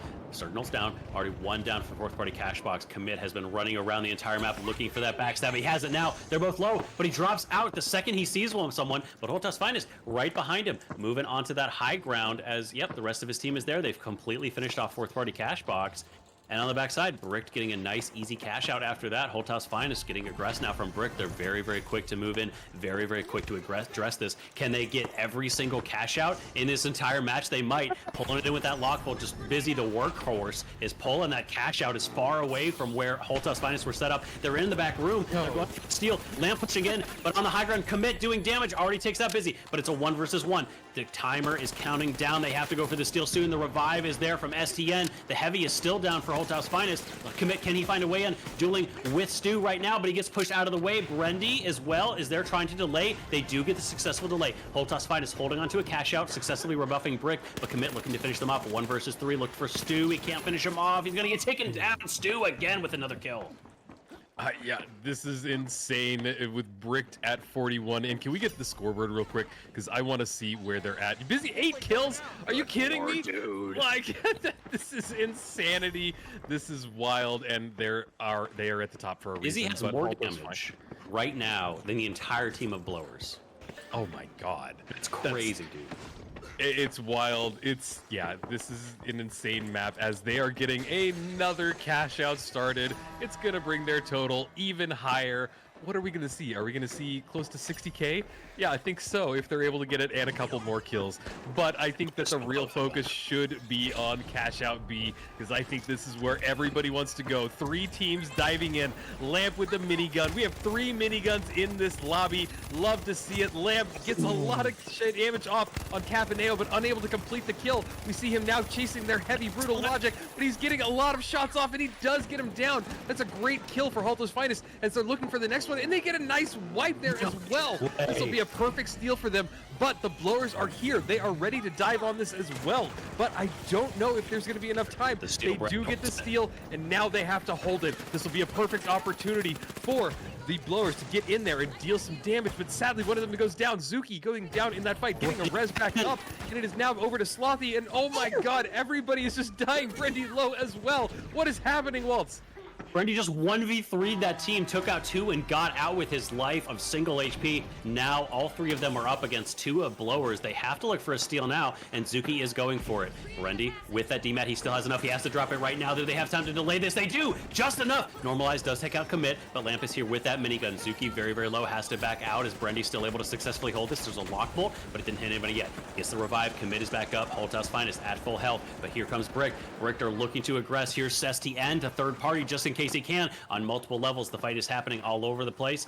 Holthouse Finest slowing down, taking a breather. They need to defend here as Brutal Logic tries to aggress through that door. There's glitch grenades going out anyway, but there already C4 does a lot of damage on the back end. Cafaneo looks to finish them off as well, has his own glitch grenade, trying to get that angle right there, looking to finish off Lamp. They have to catch him right now, looking to finish them. M26 Matter is unable to go through that mesh shield. Nice movement from Lamp. He's dodging around, but the steal is about to go out. Can it be completed? Brutal Logic is trying to hold it. No, the delay is there. Slothy getting that last pick off. Holthouse Finest holding onto their cash out, getting second place, but bricked with the domination in this map. Domination doesn't even come close to describing it. It felt like they were untouchable, Waltz. They just didn't, nobody fought them, they avoided it, and then they came in and just bullied everybody else on the cash outs. It just wild to see, and yeah, I don't have many thoughts about Bricked because I feel like we didn't really see them playing in the way that we normally would. Busy with the amazing kills of the minigun, but let's turn our focus to the bottom 3 because that's where the real combat was. It was between the Haltos Finest, the blowers, and fourth party cash box. They were all going up against each other on nearly every cash out, and I don't know, some really good plays from Cafaneo I saw in there. I think that Lamp with just really good plays as well, and I don't know, I think that it's sad that Haltos Finest had such a commanding lead when I don't think that it was really that balanced, that one-sided. No, it was not. Well, that's the problem, right? When everybody decides to just ignore a single team. Nobody's looking at Bricked in this match, and everyone is looking at these other teams. A little bit of an 8-sack moment here as we do a little bit of leaking action. If we can go back, I want my beautiful face to be on the screen, please, production. That's why I'm here. I want to see me. The people want to see me. So no, they want to see me. I'm sorry, Walt. We gotta. That's what they're coming for. No, hold on. We're both wrong. They're here for your cat. Oh, that's true. That's true. And the cat's not even here, so sorry. The leak screen is way better, but. We're jumping into our next lobby though. We're on Horizon this time, but no, you're right. That's what happens when you focus the same team and you just to completely ignore one. Is that somebody is going to end up? Blowers are not a bad team, but they end up with 7,000 left because they're just constantly on the wrong end of a third party. And you need that. This is why cash out is best when you're not focusing on one cash out, because one team just gets far and away without really doing much, and the rest of the teams are all just playing for table scraps. Yeah, I don't know. Maybe it was just fortune because they kept on getting the cash outs a little bit further away, and it made it where it was an easier choice for them to not go against Bricked. Yeah. Do you think that we're going to see that in the following games, or is this just kind of a one-off where nobody really wanted to fight the Brick team? I think anyway. Well, as we move into Horizon, this is a smaller map than Fortune. It's a little bit easier to move around, so my hope is that we see teams adjust their strategy. I'm not saying everybody in the lobby needs to run in bricks. Again, I think that's a bad idea. I just think you need to consider that you need to have the ego, right? If you're going to succeed as a professional player, you need to feel like you can beat people. So like, yes, if you have a choice, maybe I mean, play smart. There are a lot of choices, a lot of moments where a third party is the best option. But don't just ignore Bricked because they're Bricked. You know, they do bleed. We've seen them get fourth place sometimes. They are not Absolutely. capable. But STN is going to prove me wrong right now. A Lockbolt catches 3 already. Busy is taken out in the blink of a moment, though. Brendy dueling with STN. There you go. Down. The Cerberus damage is there, and it's now Light versus Light, Stu versus Light Commit. Who is better right now? Stu getting initial damage, but Stu walks through some fire. Light Commit looking for an angle. The dash is there. He finishes. Nice. The beams from the headshots. The movement is clean. The aim is a beam, and Stu finishes that one off, and they get control of the vault.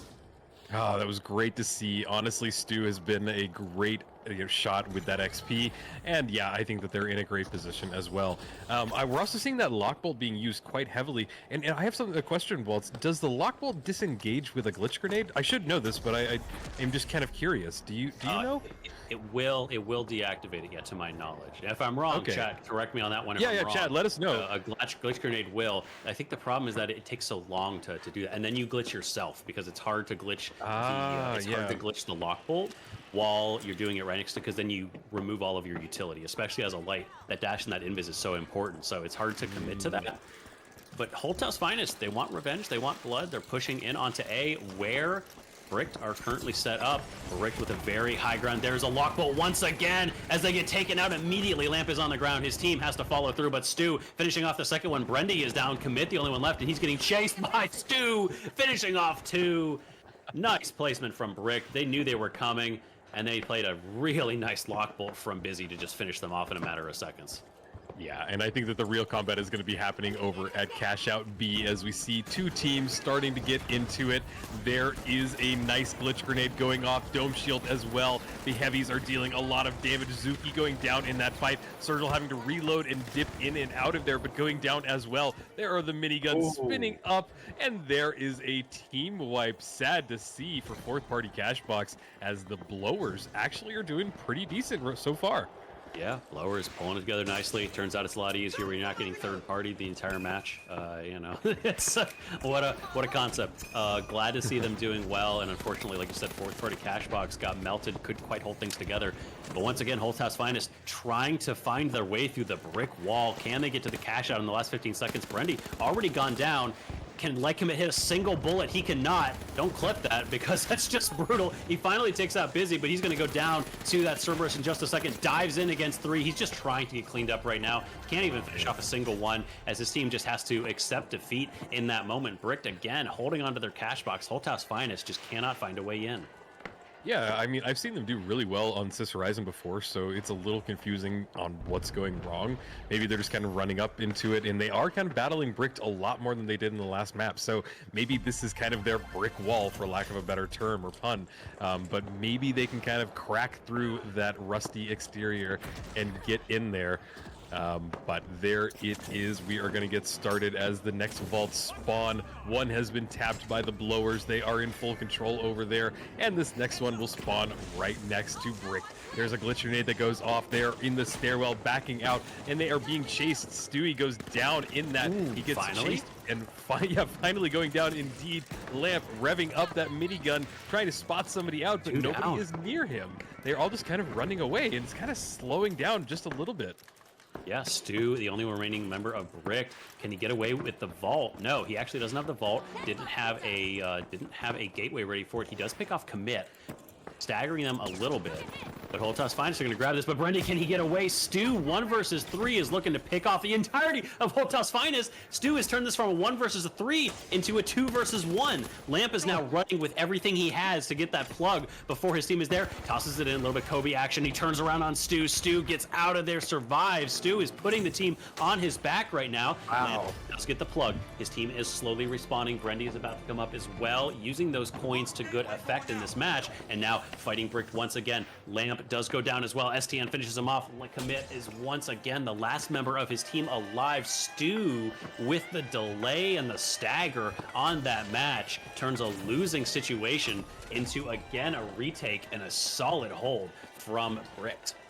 Yeah, Halto's Finest are about to make their push in here. They want to bring the fight right to right to Brick. They want to get this back in control. The whole team is here. Stu is spotted out, but he now spots out 2 of the Halto's Finest members, deals a little bit of damage on them as they run away and go to further ground down below. Brendy down in that fight, and we're seeing the last person remaining on Halto's Finest. It's Commit, and he is just getting caught out. He's surviving with just a little bit of health and running away, and this will be again in the firm control of Bricked. They just had to leave. They have to wait for their teammates to respawn, and yeah, it's just not a successful push. They keep pushing into Bricked, and it is again a brick after brick wall that they just keep hitting their faces directly into. And it's so hard because you want to take down Biz. His movement with that minigun is so good. He's so good at holding those angles. He plays really, really well. But the second he goes down, STN is always just around the corner. STN, the unsung hero, I think, right now a little bit because his defibs have been on point. It's so easy to defib people in the wrong place, but he is always bringing his teammates up to exactly where they need to be. As 3 teams are descending onto their cash out, though, can Brick hold it against 6 people at a time? They've dropped it multiple floors as Commit is looking for an angle. Blower's already lost 1 member so far. Stu continues to go on his rampage, but Busy is down. Minigun versus minigun. Lamp takes him out. They have to look for a steal in just a couple seconds, though. STN goes down. Commit, nice plays, but only 1 left. Brandy does get a defib back onto Lamp, so there is heavy, medium versus 1, but it's Stu versus the world right now. He is the only one left, but Fourth Party is coming in for their 4th party, living up to their name, cannot get the steal, so Brick's are going to be able to hold on, and let's see that scoreboard, because 1 player is currently dominating in this lobby right now. He's 11-0. He has 11 kills and no deaths. That's wild. That is insanity. There's still 2 minutes left in this map, so he could bring that even higher. I don't know what to say about the man, but he is a force to reckon with as he chases his next kill. He's looking for them. His teammates are dealing damage left and right. There is a goo wall that blocks him off. He gets Sergil down with the help of his teammates, and we are just watching the man, the myth, the legend on the light as he throws a gateway over towards vault number 6. This means that they will get this vault. They'll bring it over to the cash out and most likely get it started, as it seems like everybody has kind of moved over to the other side of the map, over towards vault 5. They are kind of uncontested at the current moment. Yeah, no, great stuff from them. Again, Brick are just kind of owning this lobby right now, doing a really, really nice job with things, and really excited to see how these next couple maps go. Stu, they're not going to hold on to this. They're going to plug that. Both cash out boxes in the same spot. This could actually be bad for Brick. Are they going to look for the plug? Yes. They want the glory. They want the cash. They do not care if this could take care of their first. They want everyone here. Bring on the 12-man fight because they can deal with it. But Stu is in the middle of 3, has to dodge out. Nice move from him. He gets away, but he's been caught on the barrel. He has to survive just around the corner. He gets taken out by Cafaneo at the last moment. But he's the only one down. His team is still there as we look to see who can steal this from them. Any one of these teams could steal and immediately get their way up to a 1st place position. Right now, it's 4th party cash box as they're holding on to it. Signal riding this down to the floor. Can he hold on to this? No, he is Zuki at the last second, unable to hold on to it. Blowers, Zuki does pay the price. Everyone missing at least 1 member of the team as Brick is back up to full strength, but holding quite a ways away from the cash box. They know that they have the ability to swoop in at the last moment as the teams start to pick each other off. These teams are on the clock, not them, as on the backside, Brutal Logic does get a revive on Signal. They're looking to take out Brick. They need to make sure that these defenders are out of the way. The fight is kind of happening off the point right now. Lycomit gets shredded by Stu in the background. He continues to rampage through this map, currently 12-1, as 4th party on the backside are facing, they take down Slothy. Slothy gets 1 trade, but the revive is back there. Blowers still missing a member. Everyone has 1 person down. They have to look for a steal. Busy dropping some more C4, making sure there's defensive on the point. They don't want to lose this if they do not have to, as the fights are taking place on the stairs. 4th party cash box looks like they're setting up to go in right now, but Busy on the high ground with that minigun. He's not going to allow this to happen lightly. 40 seconds left on this match, but the timer is ticking down. Commit doing damage from range, picks off Cafaneo, looks to finish off his 2nd, trying to hold in. He has his gateway ready, but somebody has to go for the steal. We're all just dancing around the point right now. Nobody is actually looking at the cash out, and the timer continues to tick closer and closer and closer. Commit grabbed a gas barrel out of there somewhere. No idea where he found that, but he's up on the high ground again. Has a nicely placed goo on the wall that he can get to, but again, still Still nobody stealing. Brick still in control. There's 7 seconds left for somebody to start stealing. Signal is down. Blowers have a chance. They might be looking to hold. Holthouse Finest on the point. Looking to get the steal right now. Brendy is holding on to him, but he gets taken down. Brick holding on to this cash out against 4 teams and taking over almost 100,000 in this match. An 81.5K cash out score. Wow, that was intense. That was insane. And doubling it at the end, they took a risk. It worked out for them as they get a commanding lead, even able to hold it right at the end as, everybody was kind of dancing around. Nobody wanted to dive on it because diving on it meant death. And then as the clock ticked down for the last 15 seconds or so, we could see that the panic started to settle in for all of the rest of the teams. Look at how low the cash totals are on the bottom 3 teams, 25K, 19K, and 1215, $12,500. It's wild to see, and especially on Halta's Finest, just not able to rank it in. But that's what happens when you have a team that keeps doubling it, keeps getting in control, and just bullying everybody in the lobby. And Stu with 12 kills and 2 deaths. That is a 6-0 KD, and that is just evil. Just mean. If I was playing against that, I would most likely just alt F4. You can tell that they are feeling themselves right now. Bricked are confident in their movements across the map. They have done so well in this entire Pro League so far, and clearly their mental state is showing that. Even the times where they don't get first, even if they don't get second, they still feel really good.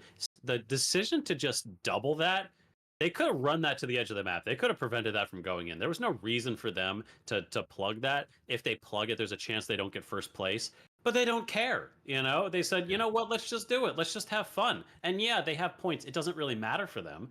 But at the same time, those thoughts have to cross their mind, and they're 25 kills, man. 25 kills in that lobby. That's insane. They are just right now, when we're looking towards the major, if this team is not having some organizations look at them to sponsor them for the major, I don't know what these organizations are doing, because these guys clearly have something figured out. And I wonder how they're going to perform in the playoffs in those 3v3s, because right now they look like our strongest team, at least on the NA side. I think you're right. I mean, they have dominated basically every Playday. There's only been a few times that they've been in 4th, and even fewer times that they've been lower than, even 2nd. So they have done well. They are very much at the top. And I think it's just interesting to see how the other teams react when they're in the lobby, because it is almost like there's like a bully or like a monster in the corner that you guys don't want to acknowledge, but you got to fight every once in a while. So I don't know. Yeah, exactly. It's just, and it's a unique situation that we're not seeing in the finals. And I think that's what's going to be really fun is when we get into the NA versus EU playoffs, because they've been contained. This monster has been contained to the NA side. The EU people haven't seen it outside of their own scrims and stuff. So it's going to be wild. No, this is gonna be a real weep reference here. But it's like in Soul Eater, where they're sitting there and they're like, wait, why can't we see Death's aura? And then you zoom out and it's like the size of like an entire town, and you're like, oh my gosh, that's bricked in these lobbies right now. Their influence extends where they are not. Every moment that you're in the lobby, these teams are clearly thinking about them and trying to avoid them. And we've seen that in both of the previous 2 maps. As we move into the 3rd, Holthouse Finest, do they finally have the chance to turn this around and actually deal with them? They take off Busy, but the return 2 kills. Stu, the last one left. Actually, Holthouse Finest taking first blood. Bricked getting taken down for what feels like the first time. Is this their first team wipe? No, they have to. No. Goodness gracious, just feels like they didn't lose a single team wipe this last match. Yeah, maybe in the last map they didn't have a single team wipe, but it is still impressive to see anytime they go down. I think what's really interesting is that we're seeing Halto's Finest deciding to kind of go against them. They almost feel like they're the team that can kind of go against them the best. So I'm interested to see if that dynamic continues throughout these maps as we move over to Brutal Logic as he spots out the blowers on the stairwell. He's dealing a lot of damage with that M60. Gets Slothy down. He's looking for his next victim, but that Cerberus just dealing damage as it bodies right into him. Normalize moving around now. They are going to get Vault 2 and likely bring this to A. The vaults are very close to each other, so there's a lot of opportunities for these teams to kind of go either or which way, but there they are. There's the split happening right now, and we're seeing Zuki go for his teammate, getting the res as both teams will get these cash outs in started. And the plugs not too delayed either. The tempo, Holthouse Finest actually looks like Bricked did somehow get a steal. I'm not sure what happened on the other side. Bricked actually started that cash out over on B, even though Holthouse Finest won that vault fight. So whatever happened over there, we missed it, but Holthouse Finest are on the back foot once again. I don't know how this happened to them, but Bricked are above. They probably know they have to have an idea that Holthouse Finest are jumping up, and there they get caught out. Commit gets shredded in a matter of moments. Stu again, very, very good at reading where these teams are going to be, and Busy is going to finish off Lamp in that minigun battle. He's very, very low, and the only member left is Brendy, who's going to get taken down by STN. Every member of Bricked right now, certainly sitting on 2 kills, firing on all cylinders.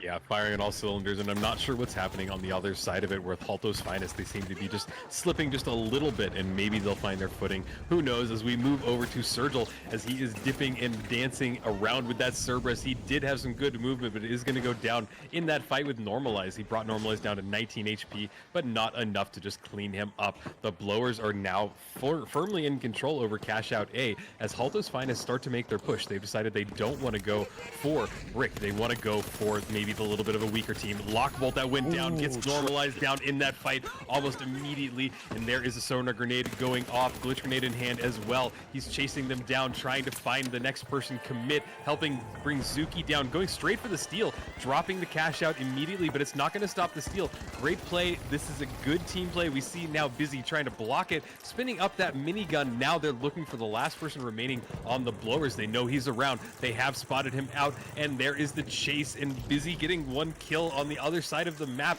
It looks like they're cleaning up, but I think now Holthouse Finest have been able to stay in control of this. This cash out is just ticking down. They've got about a little under a 4th left, and they seem like nobody is going to really contest them.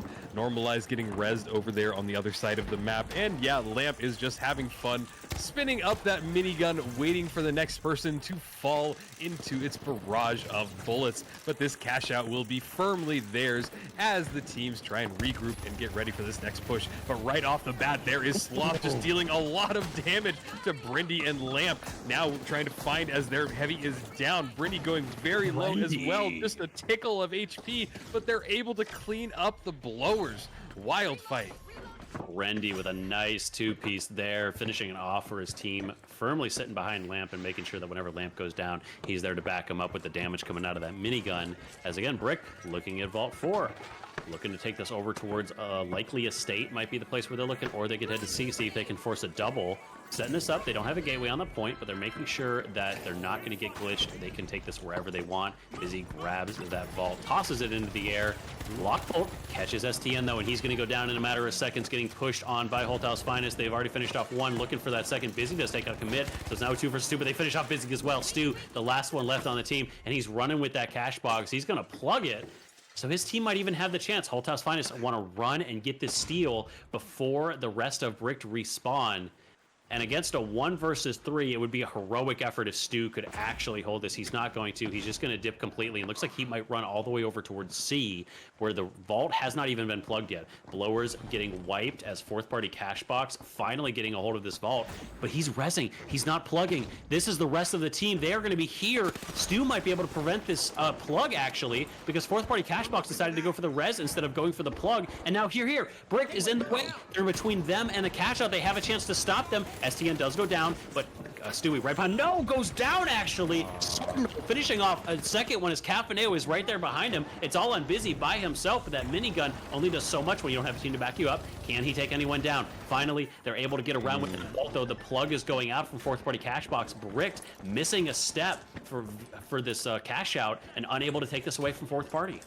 Yeah, I think that their team was just staggered. They came in after that gateway, and then by the time their light was so far away from them, they weren't able to work as a team, and it just kind of fell apart. We now hear that audio glitch. Kind of funny, but Holthouse Finest are in control of this cash out. 2 teams are down, 2 team wipes, as the teams now have a little moment to breathe and get set up for what could be the last pushes on these two cash outs. Cash outs are slowly ticking down. Looking at the scoreboard though, Brindy, Halto's Finest, all of that team doing some good kills. It's a very balanced lobby again, but yeah, I'm really impressed with how this is going. Bricked have kind of not decided where they're going. They haven't really figured it out. They ran all the way away from C, and then they turned around and ran back towards C. I think they were making sure the spawn showed up on C. They wanted to third-party C, and so they actually ran just far enough away so that they knew blowers would respawn, turned around, and came back so they could force this third party. Incredible manipulation of the spawn logic from Bricked right now, but can this actually pay off? They have fourth-party Cashbox has this right now, but what are Bricked going to do with this? They made sure everybody's over here. This is 4 teams on C right now. What are they going to do with this? They're just sitting on top of kind of the hospital area, looking over towards Cash Out C. Stu moving very, very closely. Doesn't even have a gateway set up for his team yet. He drops one, drops the second. Right there behind Lamp, doing so much damage, pushing with that XP. Takes down Lamp already. Busy is right there behind him as well. Commit goes down. Brendy, the only member left of Holthouse Finest. They had that cash out, but now they're getting wiped. Brick continuing to roll onto Site C, looking for this steal as blowers are facing fourth party cash box. But a quick drop. They're dropping onto this now. Stu on the backside has eyes on 2 members of blowers. They're taking a lot of damage. He has his glitch grenade out there. Can he survive against the minigun? Sloppy is down. 1 member left on the side of blowers, but fourth party cash box in staunch control of cash out C right now. Busy is getting pushed back further and further and further away. He survives, but he is now down, in fourth party cash box ride the chaos out here, and they get control of cash out C. Yeah, they were able to take control, and you saw that Brick were there. They wanted to get the fight, they wanted to get the steal, but the timings just didn't work out. It's interesting when we have cash outs like this where they're staggered and you have the opportunity to go from one right over to the other one, but sometimes the timings just don't work out. You need those extra like 5 seconds to really kind of get your team, get them into a position where you can execute the way that you want. So sad it didn't work out, but we see that the totals actually are pretty close. Sadly, the blowers with following in, the furthest behind, but they are not completely out because it's just 10k versus 32k. So basically a cash out of 22k could bring them basically all the way up to first, but that implies that they're getting a lot of kills as well. We're watching now as Brindy is dealing some damage with the Cerberus, following his teammates, and Lamp trying to spin up that minigun. Commit dealing some damage, finding some people out. Lamp getting a kill with that minigun, but he is very low, and there is Halto's Finest getting wiped by fourth party Cashbox.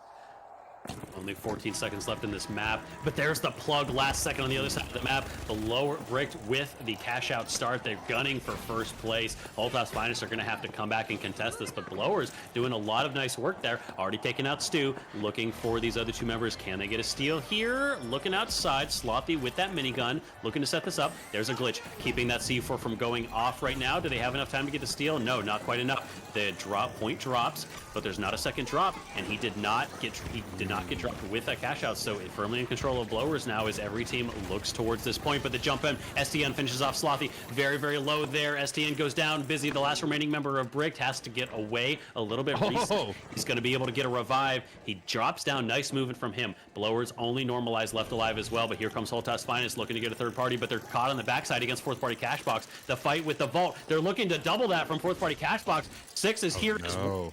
There might be a chance for blowers to actually get first place coming from behind, but Holthouse Finest, they might not want that. They're currently in first place position, actually. They want to get this far away. Brick also want this far away. This is away. No doubles right now. 7 seconds left. Is anybody going to be able to steal this? No. Blowers are going to hold on to this. That's going to get them second place, and Holthouse Finest, they're going to be successful in getting a first place without that final cash out. Yeah, that was almost a very anticlimactic ending to that map because it got exciting really close. And we saw that vault get close, and the possibilities of it being doubled and then a steal going on top of it just would have been wild. But you saw at the last minute it got stolen and then just yeeted out of the park, and the possibility of that double just went down the drain. So wild to see, but honestly, this was a very balanced map. It seems like the teams really came out swinging. Halto's Finest were able to get in the top at the very end, and the blowers came in second. But Zuki 7 kills, Brindy with 11, Busy with 8. We had some heavy hitters in that last map. Oh yeah, I want to take a moment to highlight fourth party cash box and sort of what we're seeing here. I saw Brutal Logic in chat earlier when we were at our map one, and he said that he really needs Dark Horse to not get a bunch of first place finishes. So right now, and they got their wish. For Dark Horse did not take off. They did not have as many wins as they want. And I think that's going to be a boon for fourth party cash box because they've been in the bottom two consistently in these maps so far. Fourth party cash box have not really found their way in these maps yet. And Yeah. it's good for them because they're quite low in the standings as well. They're actually towards the bottom half, kind of that middle. I think they were sitting around eighth or ninth, around eighth at the beginning of today, which means that they had a chance to get overtaken. They're not doing super hot today, Yeah. and they have to be thanking their lucky stars that unfortunately that Dark Horse was not able to catch up to them and really put a lot of distance away from that pack because that could consign them to some of the lower ranks. So fourth party cash box, they need to get a good final map though as we look towards these last maps of Group B because yeah, you got lucky. Your teams didn't come up and push you down, but you still need to put something on the board. You need a second place. Those Yes. 70 points mean so much. Even if you can't get a first, you need to put something together. Yeah, and honestly, it means that it's going to make their last play day even harder. If they're not able to find something in this last map, it just means that yeah, they're going up against even more challenging placement in the next one. So yeah, you're almost trying to buy yourself an easier ticket for Saturday. But who knows? We will be loading into this last map and see if they are able to overcome it. But I'm glad to see that Halto's Finest were able to come back in that last one and get it on top of the Bricked because it seemed like Bricked were just kind of holding a dominance over there. And I said it earlier in the map too. It seemed like Halto's Finest was the team that wanted to go against Bricked. The other teams just seemed to be going against Brick when they had to, but it seemed like Halto's Finest was taking the choice to like, no, we want to go after this team. We think that we can battle them one-on-one. So I think it's just an interesting development in how these maps have been playing out. Yeah, really interesting. It looks like we're heading towards Vegas Stadium for our last. I don't believe is this our map 3? I've lost track. Actually, Map I 4. apologize. I think this is map 4, right? Okay, Yeah. yeah. So this is map 4. Final map so far is going to be on Vegas. We've seen this a lot. Actually, really enjoying this right now, and I'm excited to see what these can do. Holtas Yeah. Finest as well. Really kind of put the pedal to the metal in these last couple matches. That last fight, we didn't talk about that, but they did pull off a really nice first place. Even though it started off a little bit rough, they had some trouble against Brick, turned things around, made sure they made the right choices, and then got that first place. And we talked about how they were in a position where they really need to make sure that this is the proper, like, they need to do really well. Yeah. Because they have a chance to end up in the top 2. They're not going to overtake Bricked at this point. That the No. points are not there. Even if Bricked got 4 fourth places in the next play day, Holtas Finest get 4 first places. I don't think the points are there. It's just not feasible. And Yeah. instead, what we're looking at is that they want to dethrone a After Hours in that second place position. Those top 2 matter so much because top 2 are a guaranteed qualify to the interregional championships. Even if you don't do well in the playoffs, top 2 matters so much. And so Holthouse Finest desperately need to get another win under their belts as we move into our map 4, which is going to be Vegas. Ooh, it's going to be on Vegas, and as my memory serves me, Halto's Finest has typically done really well on Vegas. They seem to have kind of a nice strategy on it, and yeah, and they are the ones that picked it as well. So that kind of further leans into kind of what I've been thinking. But we're going to take just a second because we need to reload the lobby. Apparently, the wrong Vegas was chosen. But that happens. It happens. Yeah. So if you guys weren't aware, we did get the option recently to choose the version of Vegas you wanted to in the private matches, which is kind of cool. Because you can go back to the old version of Vegas, but apparently these spawns are just completely broken and not something that we actually are going to play with in this pro league. But it is still just a cool little thing. So hang tight with us for a second. But Waltz, what are your thoughts on kind of some of the other teams? Because we've talked a lot about Bricked and we've talked a lot about Halto's Finest, but what about the other two? What are they kind of doing right or wrong so far in your perspective? Yeah, so we talked about fourth party cash box a little bit there. They just kind of haven't found their flow in this match. And I think some of that comes down to them making the wrong choices as to who they're pushing, right? Like Yeah. they just haven't they kind of are always on the tail end of that third party. We saw they did put some stuff together there, But I think one of the reasons that they had a cash out there on Seoul was because there were 4 teams currently in the mix, and nobody ever actually made it onto the cash out. Bricked tried to go for an interesting spawn play, bait some teams in, and it didn't quite work out for them, and everyone got wiped around them. So fourth party are just kind of, they've always been a little bit behind the tempo. They've never been in control of the match, and so I think that's really it would make sense from their name that that's where they are thriving, but it's so hard to play from that position. And I think when you're in a match like this, there's so many things, especially in the league format we have, there's so much going through your head that you're trying to think of the right play. Who do you go for? What's the best team to think about? That might be getting to them a little bit. And I feel like they're just kind of, they're in slightly the wrong spot every single time. Okay. And so I hope they can they need to take a deep breath, figure things out, and they really need to just look for tempo. If that means not pushing for a cash out so you can get to an early vault, maybe that's your play. You really need to go down to your roots and remember, this is what makes this game special, is your ability to handle that chaos, and they need to figure out how to do that. Yeah, no, and I think tempo is a really good way of putting it, because it is just kind of about finding that movement, finding that kind of rhythm, finding that teamwork and everything that kind of comes with that. So yeah, tempo is a great way of finding it, and then it's also easy to lose your tempo. So it's something that they need to kind of work on holding and controlling. So yeah, I think that you're spot on with it, but we have yapped enough because we're moving into map number 4 of Group B. This has been an insane lobby so far, and I really am excited to see if Halto's Finest are able to pull off a win one more time and hopefully get them up into second place. Not sure how all of the numbers will run out, but we will see. And if you have a favorite team, guys, chat, let us know. Root along for them as we get started on Las Vegas.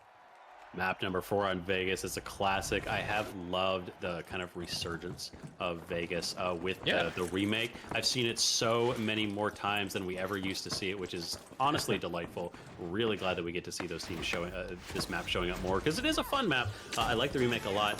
Heltas Finest engaging very quickly with Blower's Lamp, tosses up a very early lock bolt, misses everyone, but the Dome Shield is there. Nice underhand from that, but he goes down. Slothy returns the damage onto him. Already one down, but it's a bit of a trade. Commit does finish off Slothy as well, looking for that finish onto Commit. Normalize is doing so much, but can he take Brendy? It's a 1 versus 1, but that's Cerberus damage. He's starting to burn down. He has to back out. Is he getting chased?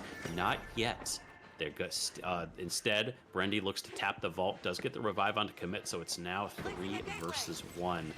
And Normalize is heading up to that high ground, does get spotted by Commit. He's looking to grab a nice snatch and grab from there onto that totem, as now he's just trying to avoid, but Commit is definitely hot on his heels, looking to get that chase down. Has finally turned around. Normalize, can he find a placement to get a revive? Does he have a moment to breathe? He does. His team is spawning in as well. Finally, everyone's back up, but he's right next to an existing. Normalize just turns around, and a kill falls right into his lap, but there's STN doing a lot of damage. Looks for a revive as well, just juggling his teammate and the cash out. A nice goo to block things off, but he does get taken down. That Cerberus burn damage. Commit looks to go for that point, but Zuki is there as well. It's a third party on the vault right now, as Busy seems to be the last one standing, and he's gonna go plug over on B. Normalize thought he was in a great place, but he just bit off more than he could chew. Well, and not only that, but like the Blowers were down to their last member for so long. Like the respawns, you saw that both of their teammates were down to 0 seconds on their timer. So it just kind of worked out where they had this weird stagger. They got a res and then they got a kill, but then immediately followed by getting a wipe. So wild to see, but we move over to Busy as he spots one of the light members out and gets Cafaneo down. RPG was good as well, dealt some good damage, and he is now going into the face of Brutal Logic to deal some damage with that SA shotgun, and that is going to be a team wipe. Very convincing, very quick, and they will stay in control of this cash out as we move over to the other cash out, where it looks like the Blowers and Halto's Finest are starting to get at it. Oh yeah, I want to talk later. Remind me to talk later about Busy's loadout, because it's quite interesting. He's completely swapped it up, but like you said, we're over here on A, where Holtas Finest are in control of this. Rendy is using the U to separate, but can he survive? Text down. The flame damage is not enough as he looks to reset, find that health regen. Going to be coming back in just a moment. His team still full health though. No, they're getting aggressive. The Blowers are pushing in, but Lamp is just turning around, melting them with that minigun. The only one left is Normalized on the point. He dashes out of there with that gateway, but Brendy is right behind to finish him off with a shotgun. Just knocks him down, cuts him down to size, and Holtas Finest hold on to this. Getting a friend request from there. Brendy as well from Sparrow. Sparrow wants to get him looking for a little network in there in the middle of the match. So Burrito. You gonna answer that one, Sparrow? Oh, it's Burrito. It's Burrito. Yeah, Burrito got it. Yeah. Sparrow. Real quick, as we got a lull in the fight, I see that you guys in chat are organizing your own games, and I fully support that. That's awesome, chat. You guys are wonderful, and I hope you guys have fun playing and listening to us as we yap about the finals. But oh my god, the dive onto point A. They are just cleaning it up. Lamp trying to find the next kill, but he goes down, and it is fourth party cash boxes. They're dealing damage left and right, and they get Halta's finest wipe, but the blowers are here as well, and Normalize getting a kill. But is there enough time for a steal? I don't think that there is. There is. There's plenty of time. They're gonna get it. What a wild kill, wipe, steal, insane gameplay. Blowers played that so well, able to come in and take that out again. Fourth party just got third party. They thought they were the ones trying to do it, but they got played.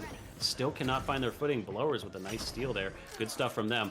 Now, 3 teams looking towards this vault right now that we saw Holthouse Finest spawn right behind the Blowers, so this could be a bit of a mess. They've seen Bricked pop their heads up.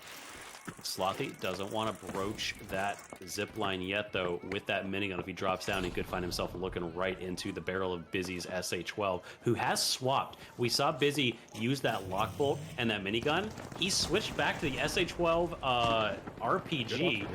Busy is basically back on kind of the classic build right now.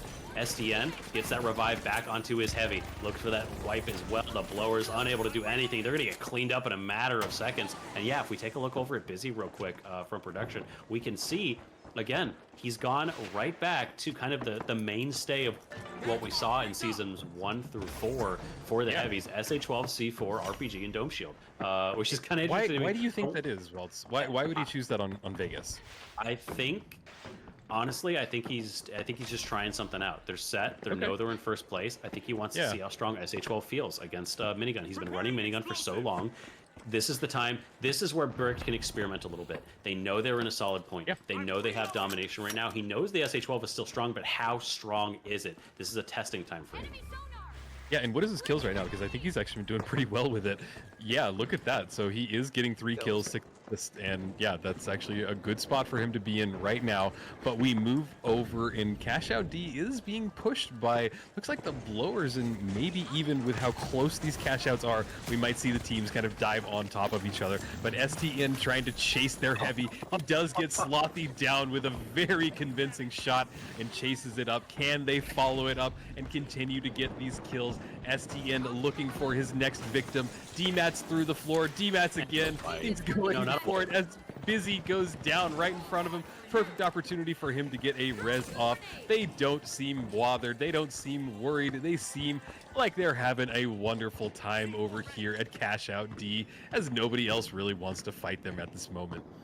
Bird with a nice cleanup on the Blowers, getting their wind knocked out of them. Holthouse Finest with a nice defense against fourth party cash box. Again, fourth party cash box, they have some kills, they just can't put anything together. They're struggling a little bit. Holthouse Finest continuing to do really, really well as we move into the final seconds of the second set of cash outs. Holthouse Finest have to decide what they want to do after this. First off, they have to hold it, though. Blowers looking to get onto this point. Only a little bit left, about 20 seconds left. They only have about 10 to get a steal started, so Blowers are going to have to just rush this point. The sonar grenade does catch them out, so they know they're pushing in. Lamp is in position as well. He's taking some damage, but he's dishing it out in kind, returning that. The steal is beginning on the backside, but there's commit to clean. Lamp does go down to normalize on the backside, but there's precious moments left, and it doesn't look like Blowers are going to be able to get the steal. The 1v1 duel, no, normalize finishes that off. Takes out commit, but he's not far behind. He does get there. Brendy takes him out, gets the res back up as well, and Holthouse Finest able to hold on to their cash out. They're in second place, but they have a chance to make it up to third.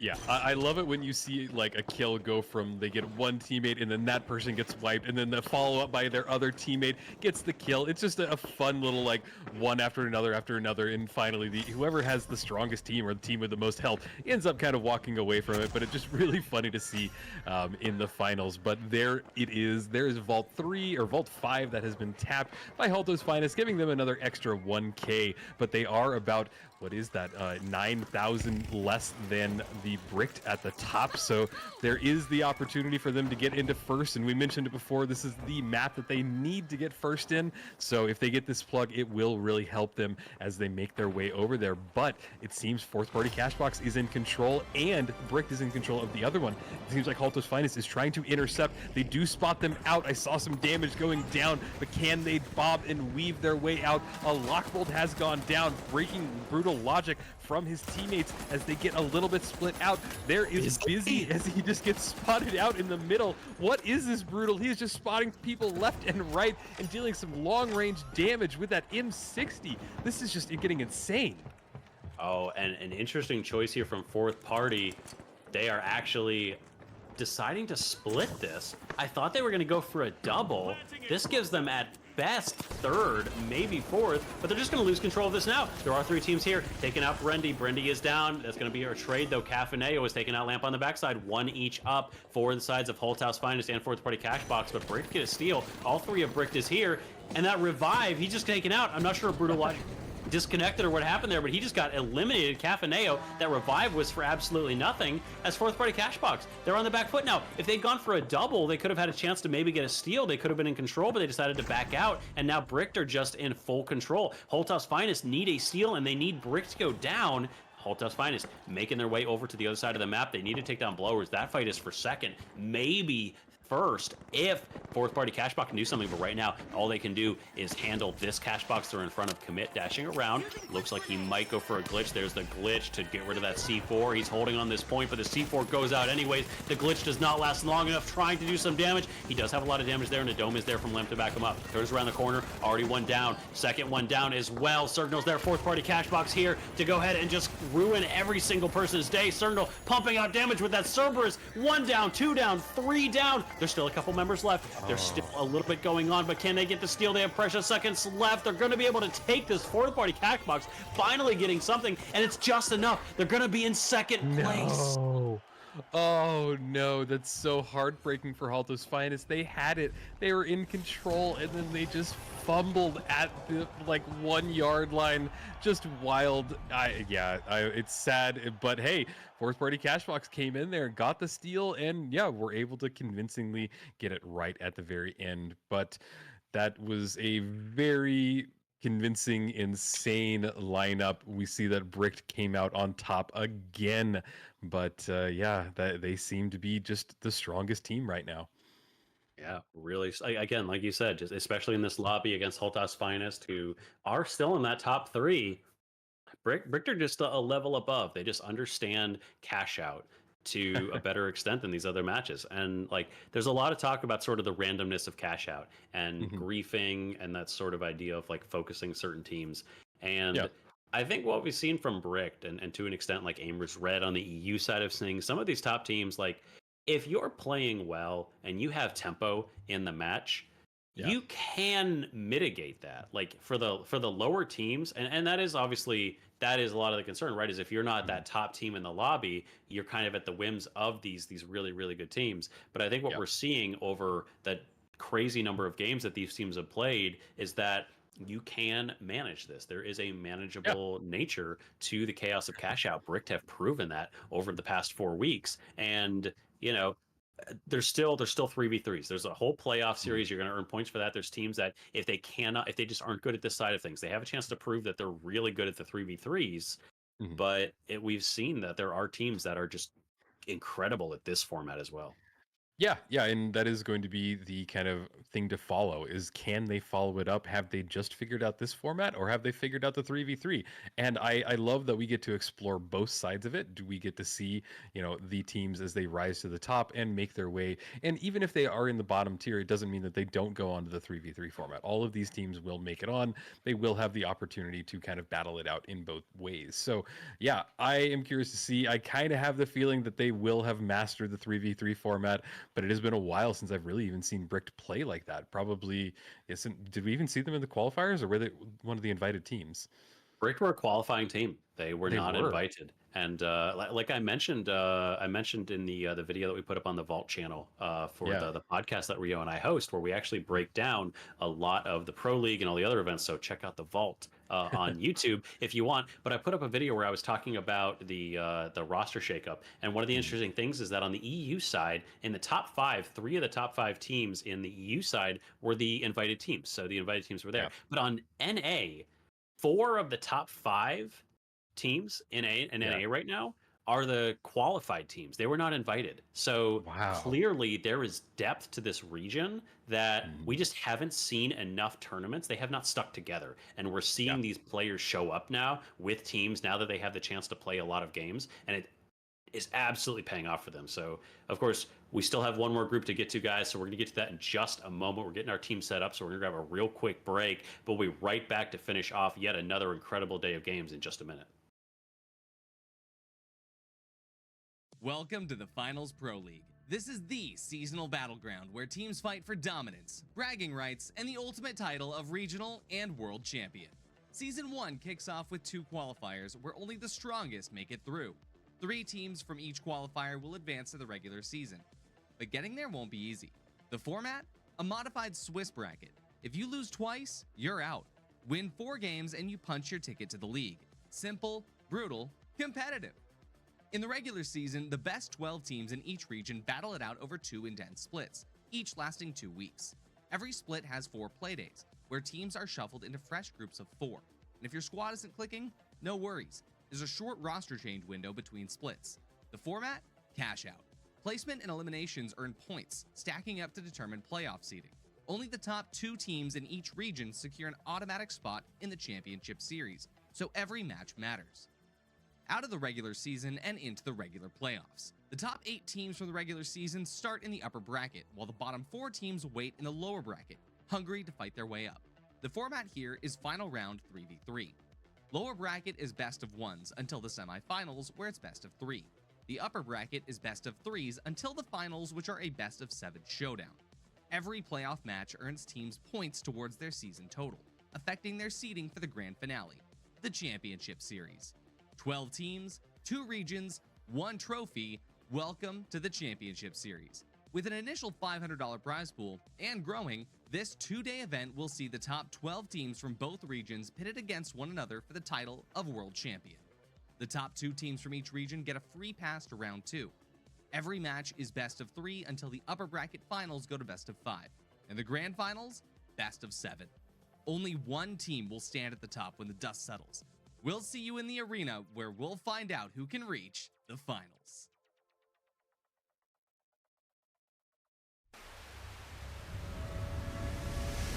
This isn't just a game. This is TNT. Welcome to the jungle and welcome to 8 Squad's Thursday Night Throwdown. Featuring the game's top talent, pick up games where chimps become champions. Thursday nights 8 to 10 p.m. every week, only on 8 Squad. Catch us live on air on Twitch at twitch.tv/8squadorg. In the world of sports, every second counts. Every move matters. That's where a Spooze comes in, the sports beverage designed for champions. With a Spooze, it's simple as pop, pour, perform. Packed with electrolytes and essential nutrients to keep you hydrated and energized, Spooze is your go-to drink for peak performance. Whether you're just carrying the vault or securing the winning cash out, Spooze is there to fuel your victory. Its unique formula is scientifically designed to boost your stamina and focus. Spooze, for those who dare to excel. Pop, pour, perform.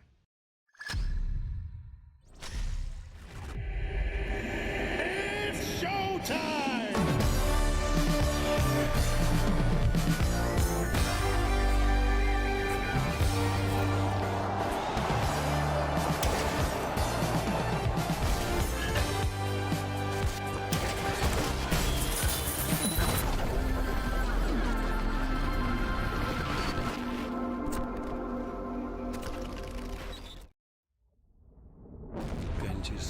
The real world can be unfriendly, misleading, confusing. But your world doesn't have to be. Reality Shield will protect you, cutting out the noise, making the world perfect. We do not censor. We cultivate. NG mode.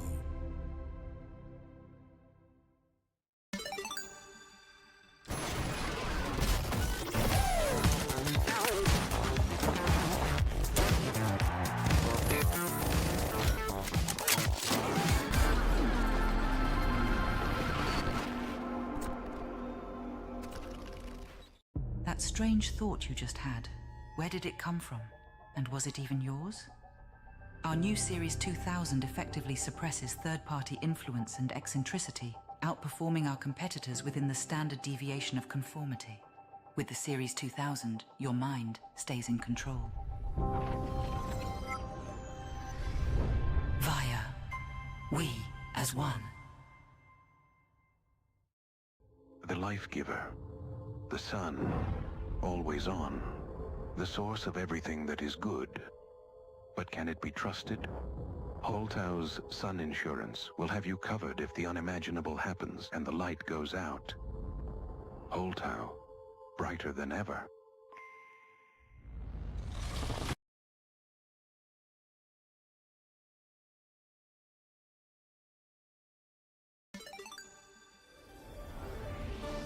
You know, June, every time I think I've seen it all, the finals proves me wrong. What a play! That's one for the highlight reel, Scotty. The next chapter in this epic saga is about to unfold. A storm of epic flashes is brewing this season of the finals!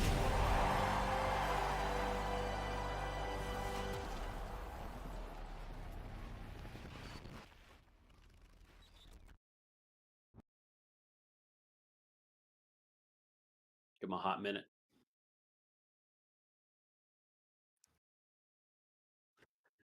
Hello, everybody. Welcome back to Pro League Day, Playday number 7. We have gone through Group A, Group B, and we have moved on to Group C, which we will be getting started with momentarily. But Group A was wild. Group B was slightly less wild, but still fun. And if you missed any of those, go back and watch the VOD, especially Group A. That was probably some of the most fun I've had so far today. So I have high hopes for Group C, and I hope that they have a lot to give us. But I'm also joined here by Waltz on my right. Am I right? Yeah, that would be my right. No, left. Had to go the other way. So, Waltz, what are your thoughts on Group A and B real quick before we dive into Group C? I think you summed them up really well. Group A was a very, very tight competitive group. We saw kind of the teams near the bottom duking it out, and they are all very, very tight. Group B was definitely a story. Like, I feel like every time we see Bricked in here, it's Bricked and then 3 other teams. It's just the Titans versus, you know, the kid, and then the kid, then the rest of the kiddie pool, you know? This is an interesting lobby.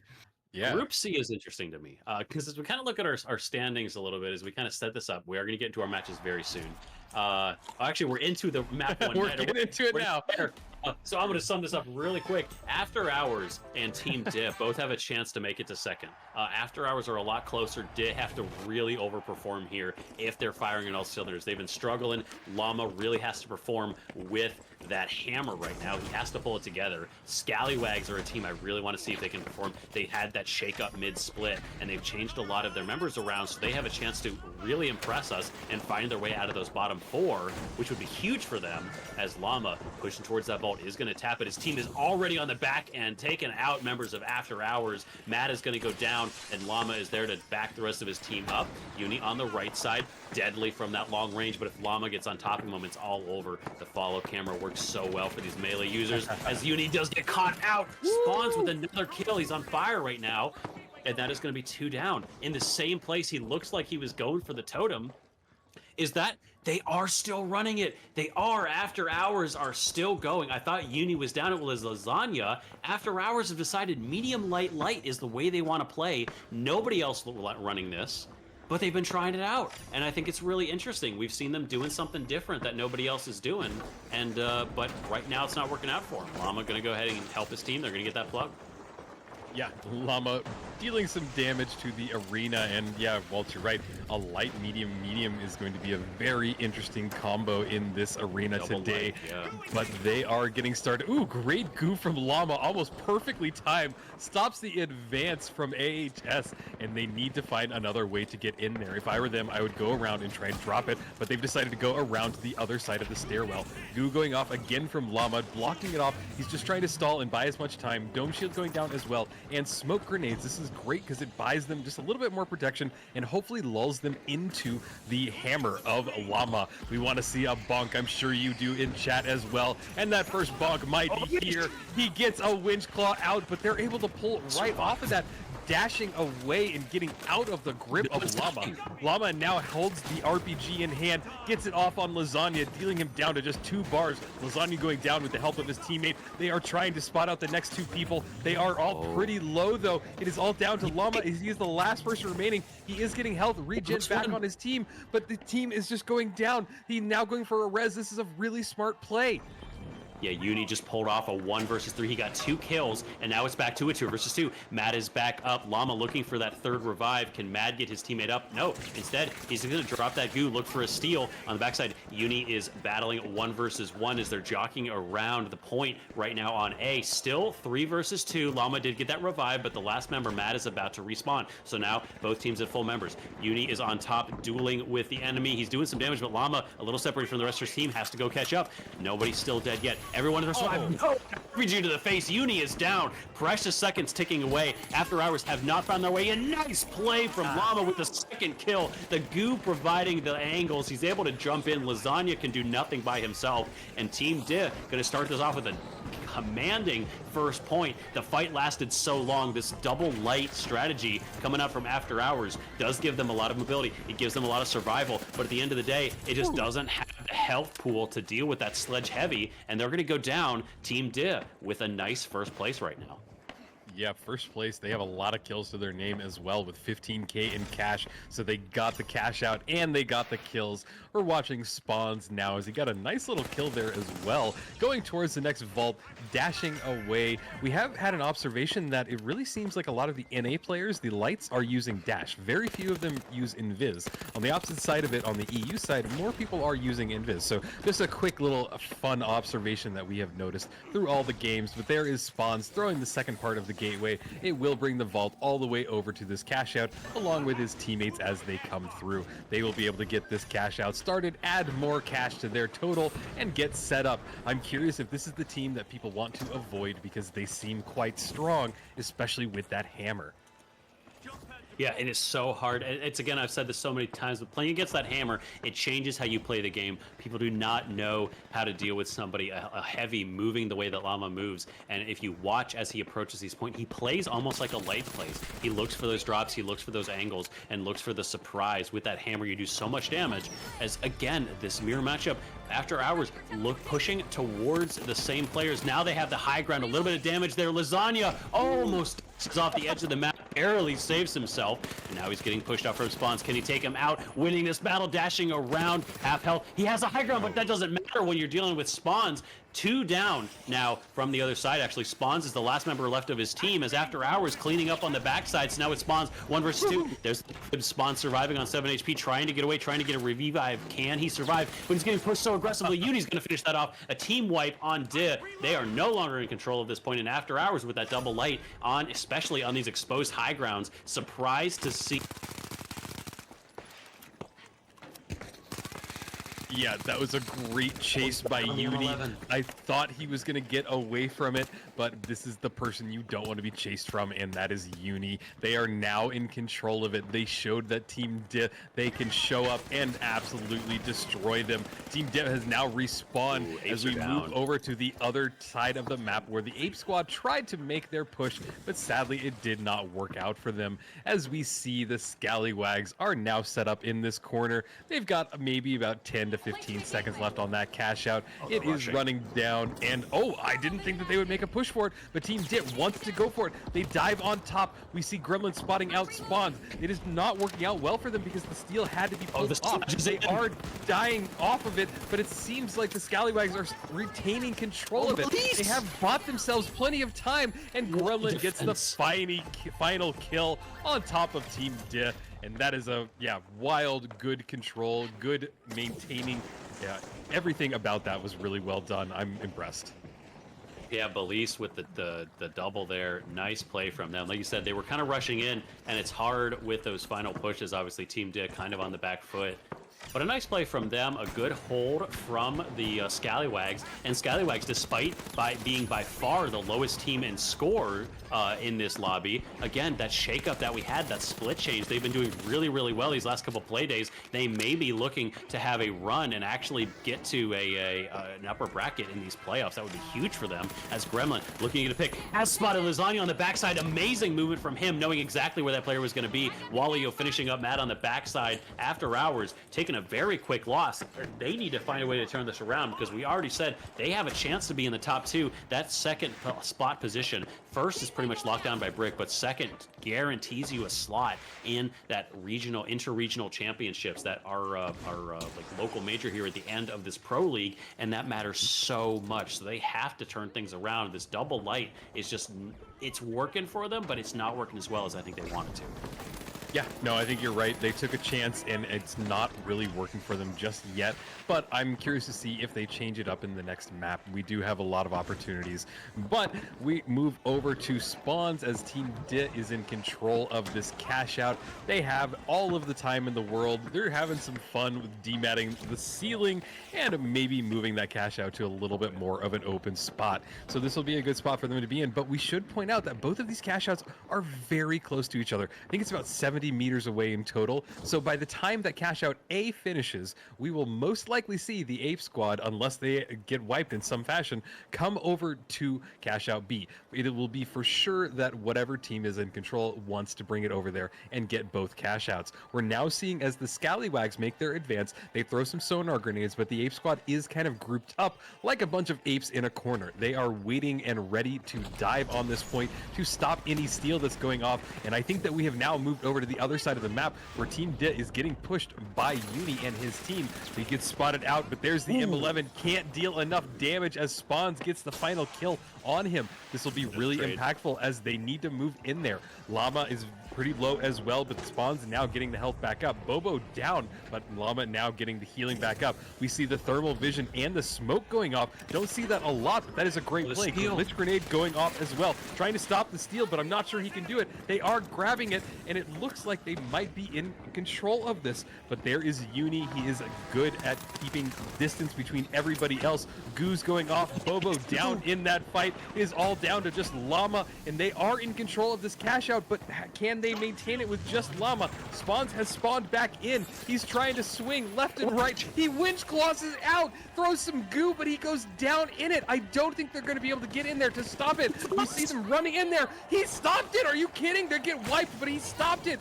Will this be enough as the Scallywags come in here and they stop it again? This is wild. They are still in control of it. We have 5 seconds left in this. I think they have just enough time to get it. They stole it. The Scallywags grabbed it at the very end. What was that cash out? Llama was so close to holding that. That's one of the beautiful things about Sledge is you basically play like a DMAT meeting. You can keep dropping that point, but his team just went down. They couldn't hold anymore, and Scallywags at the last moment bringing in that beautiful third party.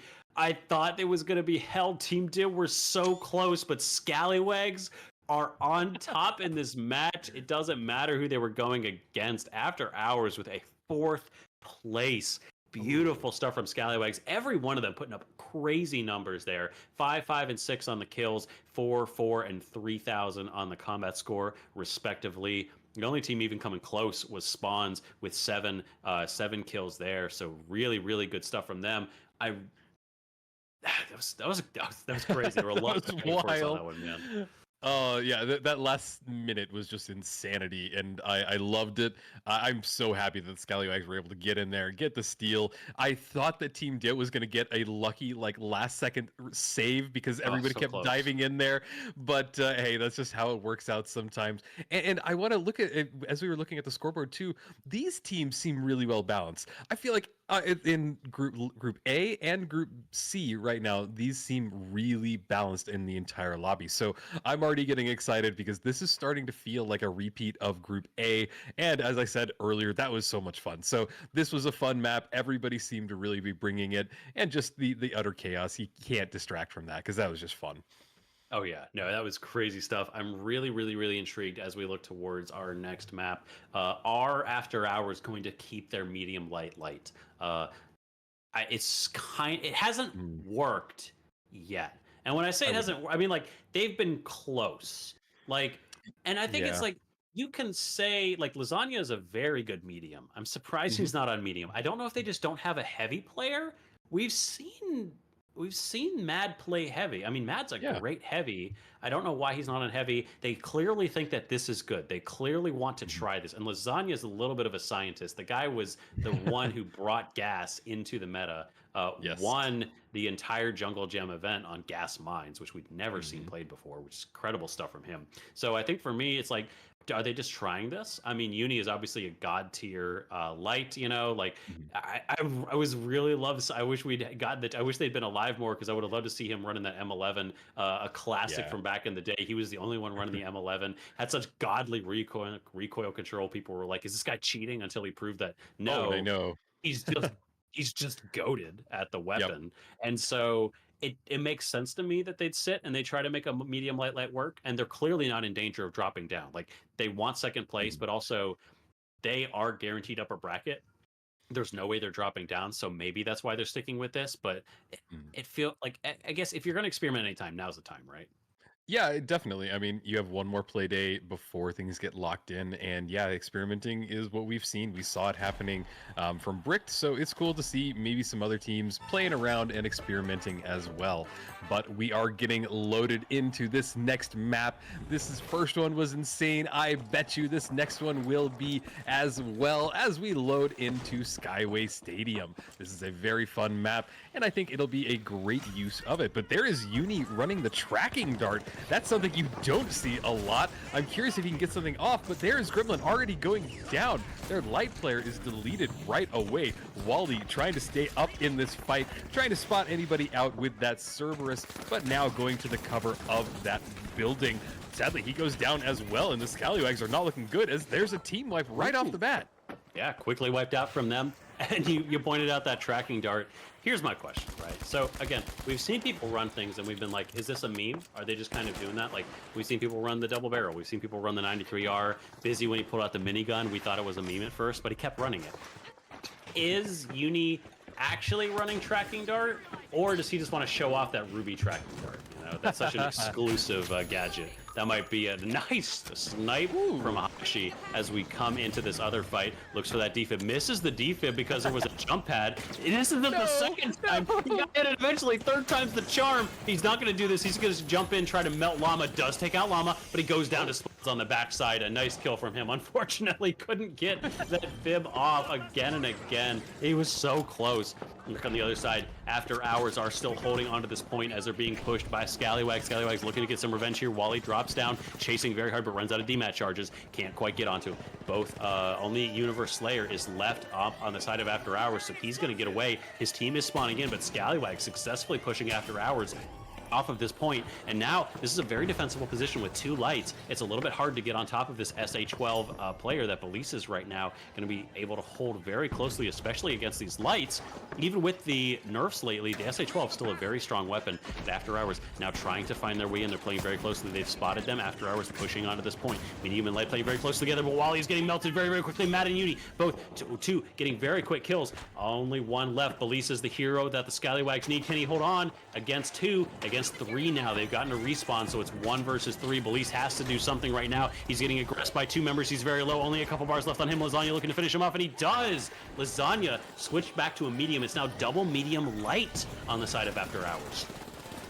Yeah, that's what I would fully expect. But they're already here. They did get a res off, and they did get a respawn coin back in, and they want to continue this fight. They're still in control. If Wally's able to stop them, this will be perfect. He goes in there, but not able to stop it, so this is not good for them, as they have to get a few kills and clean up, and then try and go for the kill, the steal again. This is a rough spot for them to be in, but they are going for it. You see Gremlin just holding it. He is now being body blocked by his teammates. I think they're going to be able to get it. They're able to get it. No, they're not. He went down in that fight. He burned to death, but is there enough time? I can't tell.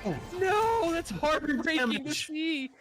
Oh, the burn damage. If only Belize had been the one to go for the steal. I mean, I get why you want to hold that shield in front of him, and he wanted to try and delay, but he was able to do just enough damage that the burn damage, that Cerberus that we were talking about doesn't need but the chaos is happening on site B. Team Did desperately trying to hold on to this point already. Spawns takes down Hashi. The Apes are down 1. They need to get a return kill in a second as Llama is very low. Boo Boo half health as well, but Llama encasing himself in the goo, using those goo nades to maximum effect right now, as again, they haven't been able to get a defib back. Currently still only 2 members. 1 member now on the side of Apes, but here comes Scallywags looking to third party, but Spawns has eyes on them. This time they're not going to get that last second steal.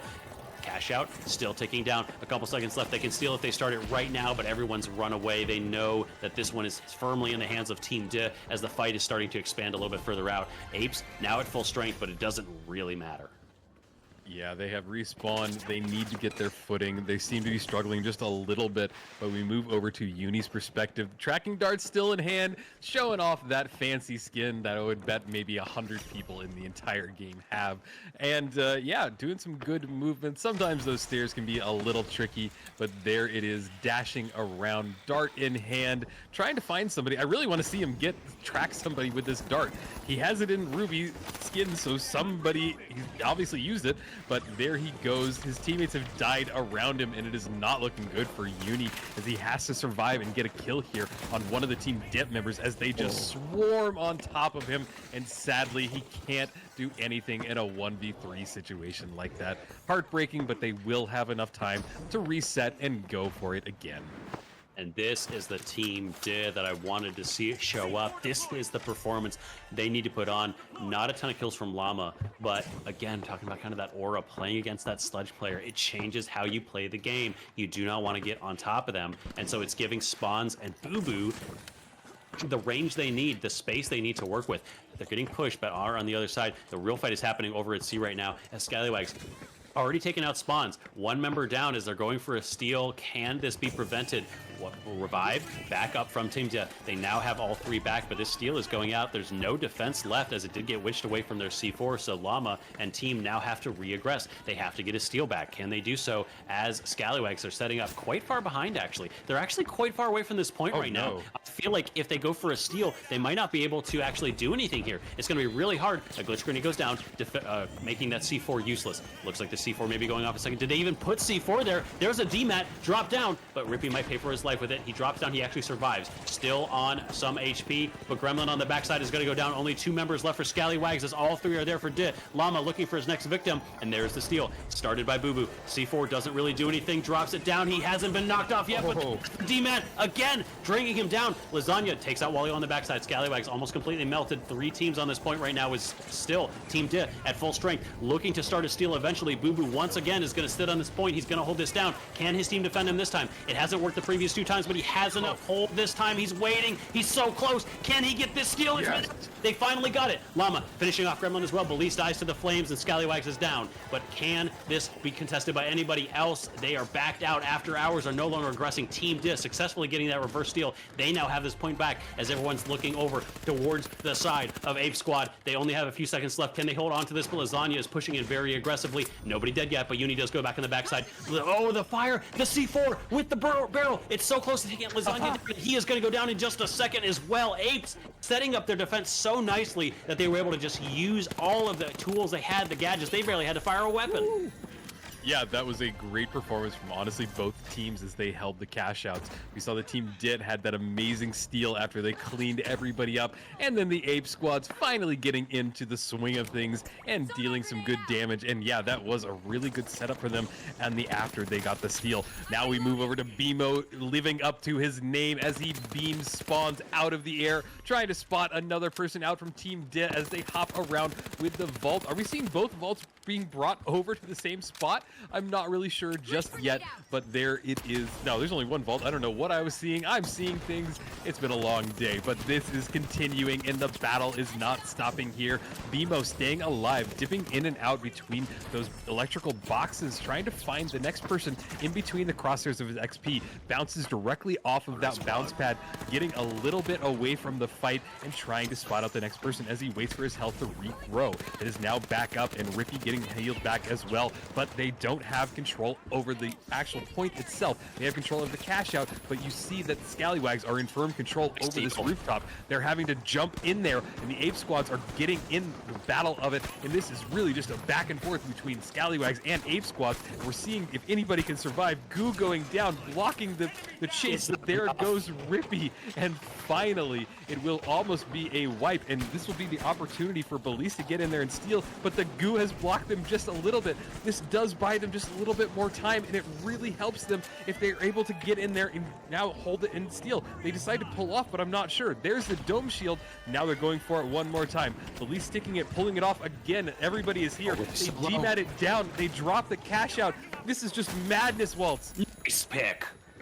Huge pick from Wally there. Scallywags in a 2 versus 3 versus 2. They do get that revive on Belize. This is huge for them. They still have half the cash out, so they're playing very slow, but Llama is here with his team. Team Dill looking to third party this. Wally wants to drop this. He had to wait for his DMAT to charge. It's now on the ground, but they did get the steal, actually. Boo Boo sacrificing his life for the steal, and now Llama has a chance to hold this point. Holding this point as a sledge is it's so easy to hold there. You just have to get in on top of them. But Llama's been found by Uni on the backside. Llama's going down. After Hours are here as well. The steal. Everybody is on top of it. Belize looking to do this right now, but Wally on the backside trying to find a way to defend his heavy. There's the bubble. Belize is holding onto it right now. Can anybody prevent this? But the Goo is going away in just a second. It's staying up. No, they are able to get the steal. Fortunately, nobody can show up. Llama with that sledgehammer, unable to get through any of these walls, so Scallywags getting a nice steal there on the other side. After Hours is still in control of that point, but Team DIT really need to make something work right now. Scallywags with 19 seconds left. They have a chance to hold on to this 3 team still on point A as we look towards Wally. Can he keep this from being stolen? There goes the steal. Llama trying to do something right on point. 10 seconds left, but there is Wally finishing off one. Llama has 3 kills on the board, but it doesn't matter. He can't finish it off. He cannot get the steal. His team has been wiped, and After Hours are taking first place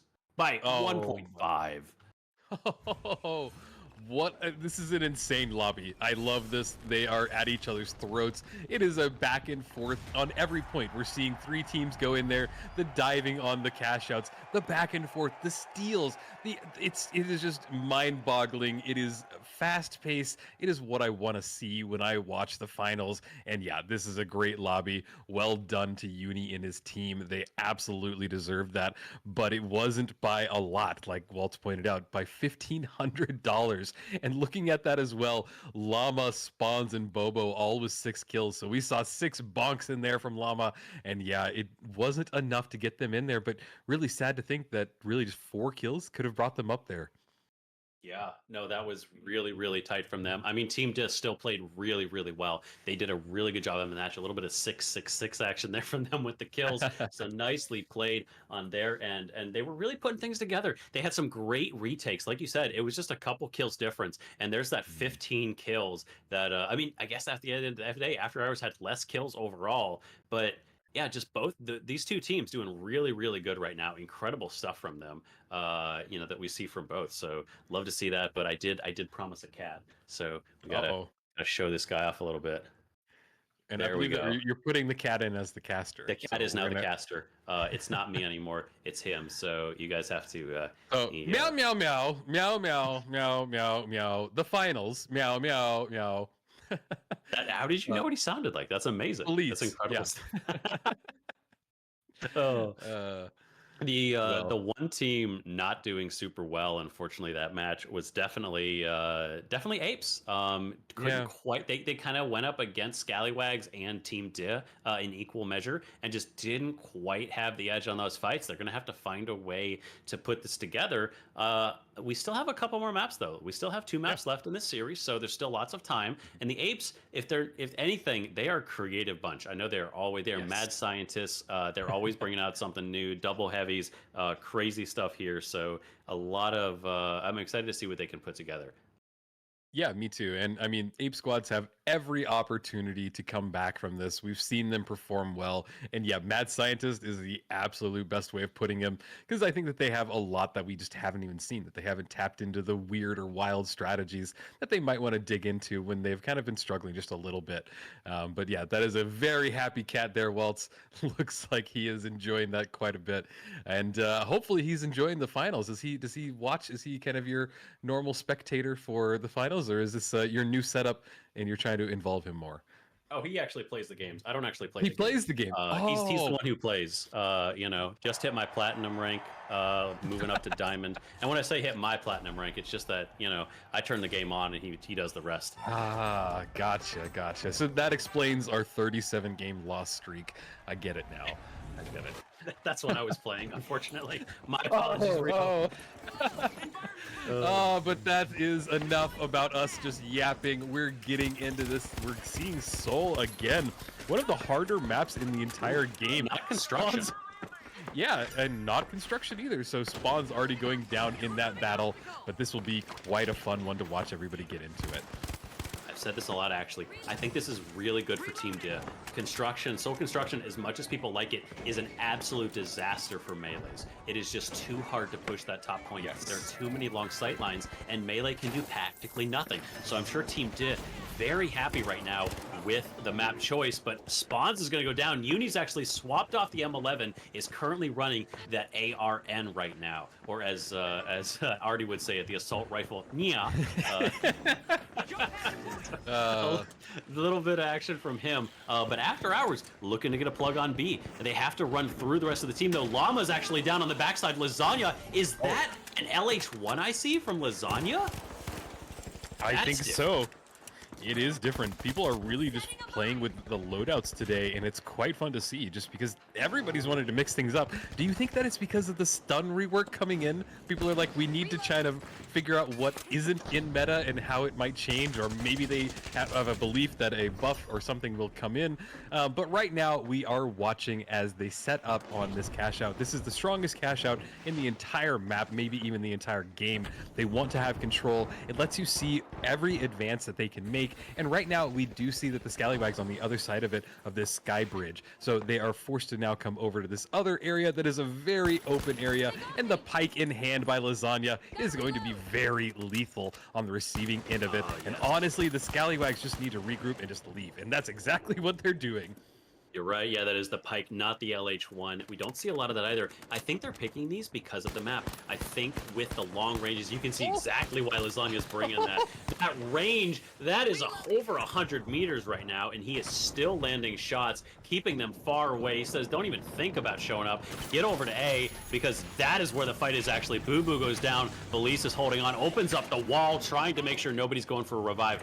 Great heads-up play, but they were on top of that. Gremlin knew it was up and got very far away. Apes are not going to get caught out, but this time, Boo Boo, can he get res? No, it's not going to happen. Spawns is going to go down. Gremlin clutching out for Scallywags. But that doesn't matter when Apes have come through and gotten the steal. Gremlin getting a revive here, and now they have to find a way to get into this point. Is Belize about to show up? They do some damage. Bimo is taking damage. He's going to drop down. He's actually dropping all the way to the floor. That is a disastrous moment right now because that opens up. Scallywags have an opening now. Belize is back up. He's been revived by Wally. There's a chance for them to take this in a 2 versus 2 right now. Belize has to win this 1v1. He does. Hashi is down. Only Rippy left on the side of Ape Squad. They have to push right now. Belize on very low health, but Wally is there to defend him. Looks to hold there. There's C4. The C4 does go off, deals damage, but the shield is there. Belize is body blocking in front of him, healing up, but the glitch nade is there. There's immediate stripping of that shield away from them, and Apes against everyone are still able to hold on, but not yet. Here comes Team Dia. Llama drops a bubble. Already the glitch nade has been used, so they can't do this. The blocks there. Boo Boo is doing great work, but oh, Llama on a single cannot survive. Apes again fending off 3 separate teams in 3 separate moments, but they're going to get this cash out. Yeah, oh my god, Ape Squad, that was intense, that was insane. You guys stopped 2 teams at the last second twice. That was great, and yeah, I hope you guys can take that energy and that just continue it as we move through this next map, because that's the Apes that I know, and that's the Apes that we were talking about during the break. So fun to see, and hopefully they can keep it going as I just mentioned. But we're watching now Mad as he breaks all of the windows. Guess he doesn't like them. Maybe he sees his own reflection. This guy in Windows, man. I swear, every time he's in a lobby, that guy just hates Windows. He got a traumatic experience one time, ran into a window, felt really embarrassed about it. You know those revolving doors? It just wasn't working one day. He just kind of ran flat into that revolving door. Everyone kind of looked at him and laughed a little bit, and he, from that moment, decided that windows were not his thing, unfortunately. Fortunately for Llama, he doesn't have to worry about windows at all, because as a Sledgehammer main, he just runs right through them. Dome Shield is on the ground, and they do have a revive. 3 members currently up for Team Dip, but they're getting pushed very aggressively by Scallywags. Scallywags only with 2 members, but Belize is going to be up in just a second. He only has a couple more seconds, 7, and he is back online. So a bit of a reset on this fight. Both teams waiting for the right moment to aggress.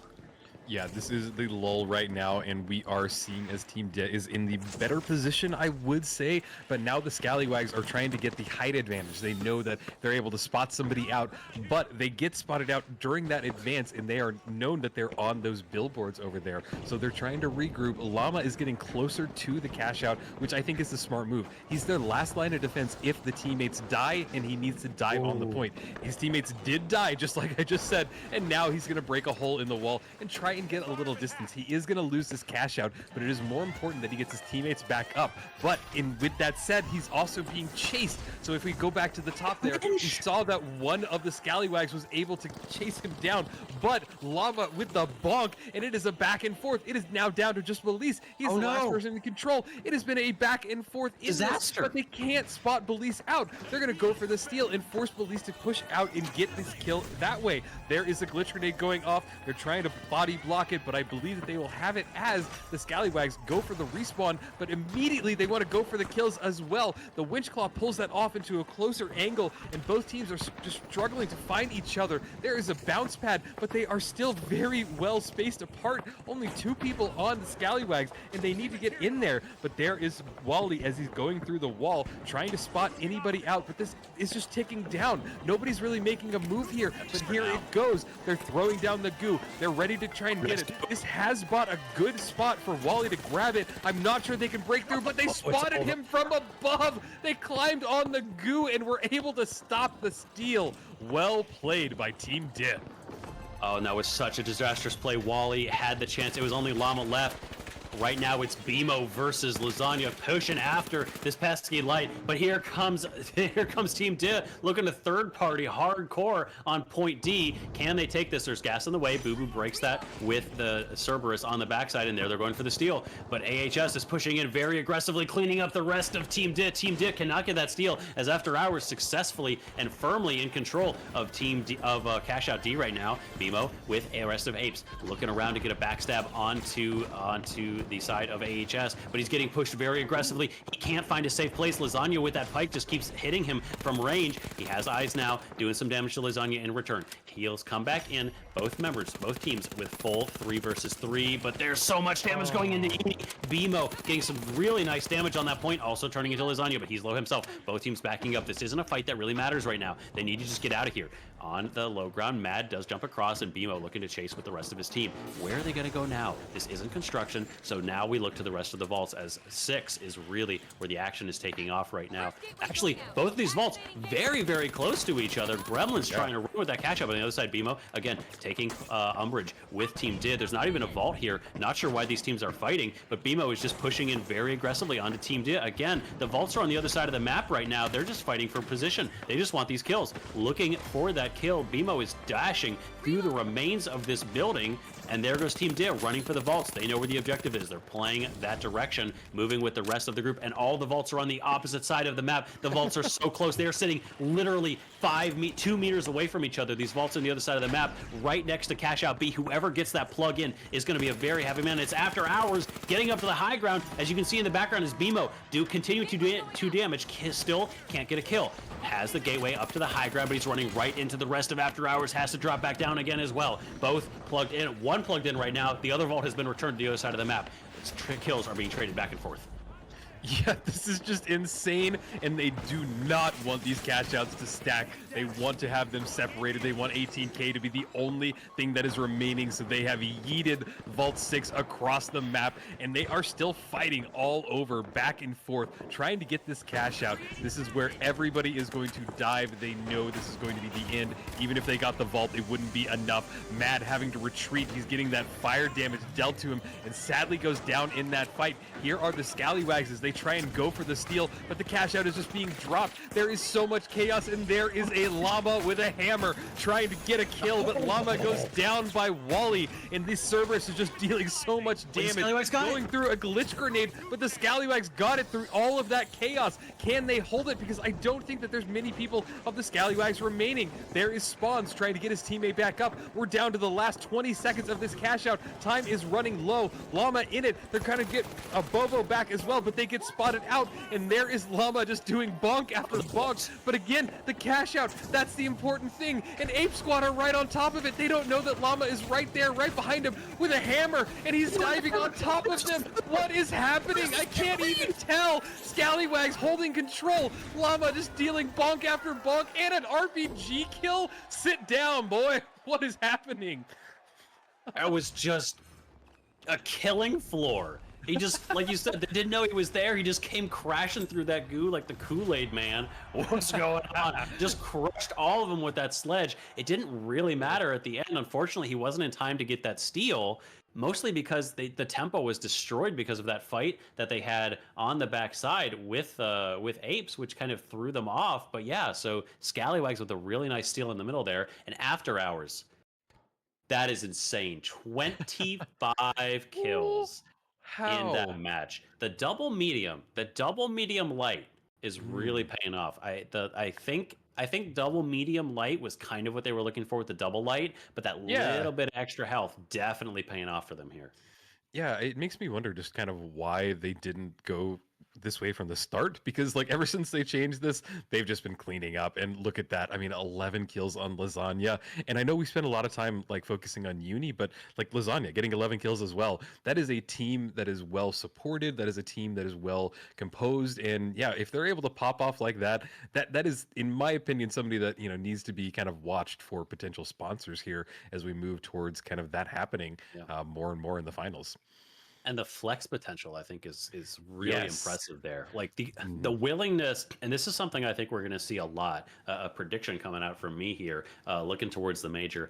I think teams are going to change up their strategies a lot based on maps and who they're playing against. We've seen teams kind of for a long time, it was just the same thing over and over again. But especially with more weapons becoming viable, you have to change up what you're running. And so we've seen teams like After Hours, they're definitely experimenting, seeing what works. And I think that is a huge boon for them as we move into the rest of the pro season, because if they're willing to try new things, they're going to have more experience playing against those as well. As we move into one of our final maps here, they have a chance now. Are they going to keep that same medium, or do they go back to double light? I wouldn't. I mean, it's worked so well for them, especially in that last map. I mean, like on the counter side of it, they must have prepared. They must have tried it out and were like, hey, maybe this is something that we have to try in a game like this. Because I'm sure that they didn't just go today like, hey, you know, we're going to start with something that we've never done before. So I think that there was some strategy, something in there, but we will find out here in just a second as everybody loads in. This is map number 4 of Group C. It will be the last map of today, and it will be on Monaco. A very fitting and a very fun way to end up this group. I tell you what's really interesting, and we've definitely seen we've seen this develop over the Pro League, but we've also seen this develop over the last couple months period. Not a single heel beam in sight. Even on the team running double medium, nobody runs heel beam anymore. It is just no longer a good choice, as Llama already getting the kill with that sledge, but Uni getting that high ground with that ARN. He is danger at long range, already trying to pick off one. Can't quite finish off the first member of Scallywags, but he has that high ground. Felice and Wally moving back. They're going to tap that vault, but Uni is going to know exactly where they are, and this could be a very dangerous situation for them, doing a lot of damage. Felice has to drop that shield up, but the shield has no health. There's a glitch nade. Again, that pike from Lasagna is continuing to do so much damage. They get the tap on the vault, but they're not going to be able to leave this building right now. The flat top is a prison for them, as they're going to have to find a way to get out of here. Uni, with a mastery of that dash, is in every room he needs to be. He's just on the hunt right now. Drops another glitch grenade. The dome is gone completely already. Belize is going to get shredded. No, but Lasagna is down. Wally is just going ham with that Cerberus right now, finishing off two, but Lasagna getting a back pick. It's just 1 versus 1. Belize 25 HP, securing that kill. Yeah, Belize with that SA is a scary beast indeed, and he was able to just barely eke through and able to get the kill. So fun to watch, but now they are going to get in control of this vault and bring it over to this cash out A. But they immediately get spotted out by the Ape Squad, and goes Gremlin. He just goes down. The rest of his team wasn't there to help him out, so this is going to mean that they're in full control of this cash out. Missed a little bit of a jump there, but there is Rippy getting it started, throwing some C4 down and some gas. They want to go ahead and break it already. This will buy them just a little bit of time to back away, and they're actually backing away pretty far away from this cash out. Not sure what the strategy is, but it does make it more difficult for, if anybody dives on it, that it's just going to be harder to retake. We're going to move over to cash out B, because it does seem like 3 or more teams are going over this way. They want to get in control of this, but Team DIT is here. They are in control of this cash out. As we watch in, we see that After Hours is here, and they're coming through the roof. There is the DMAT looking for a kill. We see the goo is blocking their advance, but there is the cash out right there. It's out in the open, and Matt is just going for this kill. He doesn't want to go for the kill. He wants to just grab it. It is out in the open. It is very exposed, and there it is. They were able to get the steal uncontested. What just happened? But they just got wiped. Scallywags is here to clean up the fight, as the only one left is Boo Boo. He does get a revive. His team is coining back in. Spawn's the only one left now, but Scallywags, a very easy take from them, and there's nothing Spawns can do by himself. He's coined in, but he's also running the 93R. Spawns is running something we don't see a lot of. Very interesting play from him, as he's bringing his team all the way over towards A. Wants his team to coin in close by. Nice play from him. They are going to have enough time once they coin in to get that correct spawn. But right behind him, again, here comes the Scallywags looking to add more to their booty, as they're just going to steal this cash out A if they possibly can. Not a lot of people looking at 3 right now. After Hours on the other side of the map going to tap that vault, but everyone else has their eyes on cash out A, as it's bouncing up and down, and again, Spawns with the rest of his team in there now has a chance to keep eyes on the map. Scallywags very in close. They're looking to get this steal already. The damage going out for both teams. We see them fighting in the distance. Belize very low. Rippy does go down. Gremlin already taking first blood in this match, but Spawns is very low. Not Spawns, but Hashi is very low right now. Yeah, they moved in, and this is the combat already going off. We're seeing the 93R, which is not used a lot, but he just gets Belize down, follows him up, and gets the kill. The steal is trying to go off, but the Ape Squad are in full control. They drop it down and are able to stop the steal, but that was a great play, as everybody's just dying in this room, and we've seen 2 team wipes, as Team DIT and After Hours are the only ones alive, and now it's just After Hours. The whole lobby's dead. It's just After Hours. That was crazy. He just ran over there to get the kill. A nice play from Uni. He knew that they were so low. Again, that's one of the reasons we not having the ranked rule set. You know when people are dead and not, so you can make those informed decisions. But they just like, you know, I'm just gonna go get a couple team wipes, add a little kill, add a little bounty to my coffers right now. Great play from After Hours. I really thought the team did had a chance there. They were surviving members of that fight, but not enough time to get that cash out. As now people looking towards D.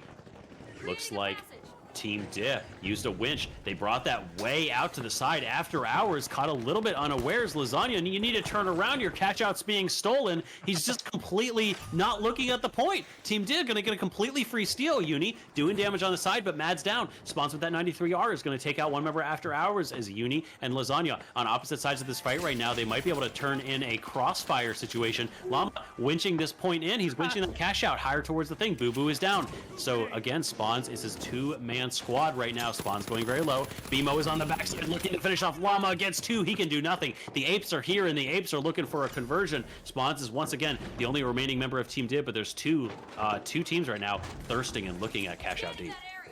Yeah, two teams are here, and BMO is getting deleted from behind. What just happened? I think he got snuck up by from Rippy and was not aware of what happened and just deleted. You don't see that often, but moving over, Team Dit is still in firm control over this cash out, and After Hours are trying to make a move, but so are the Ape Squad. Everybody is diving in on the last fourth of this cash out. Rippy looking from ahead, trying to find anybody from above, but unable to spot anybody out. His teammates do find Llama and get him down. They're moving in. They're throwing the goo down. Lots of things on that point. They're having to pull off of it. Somebody is going for the steal, but they're trying to get kills as well. They got pulled off of it, and I think Team Dit was able to control it, but they have been wiped now, and there is After Hours on it. I think they have just enough time.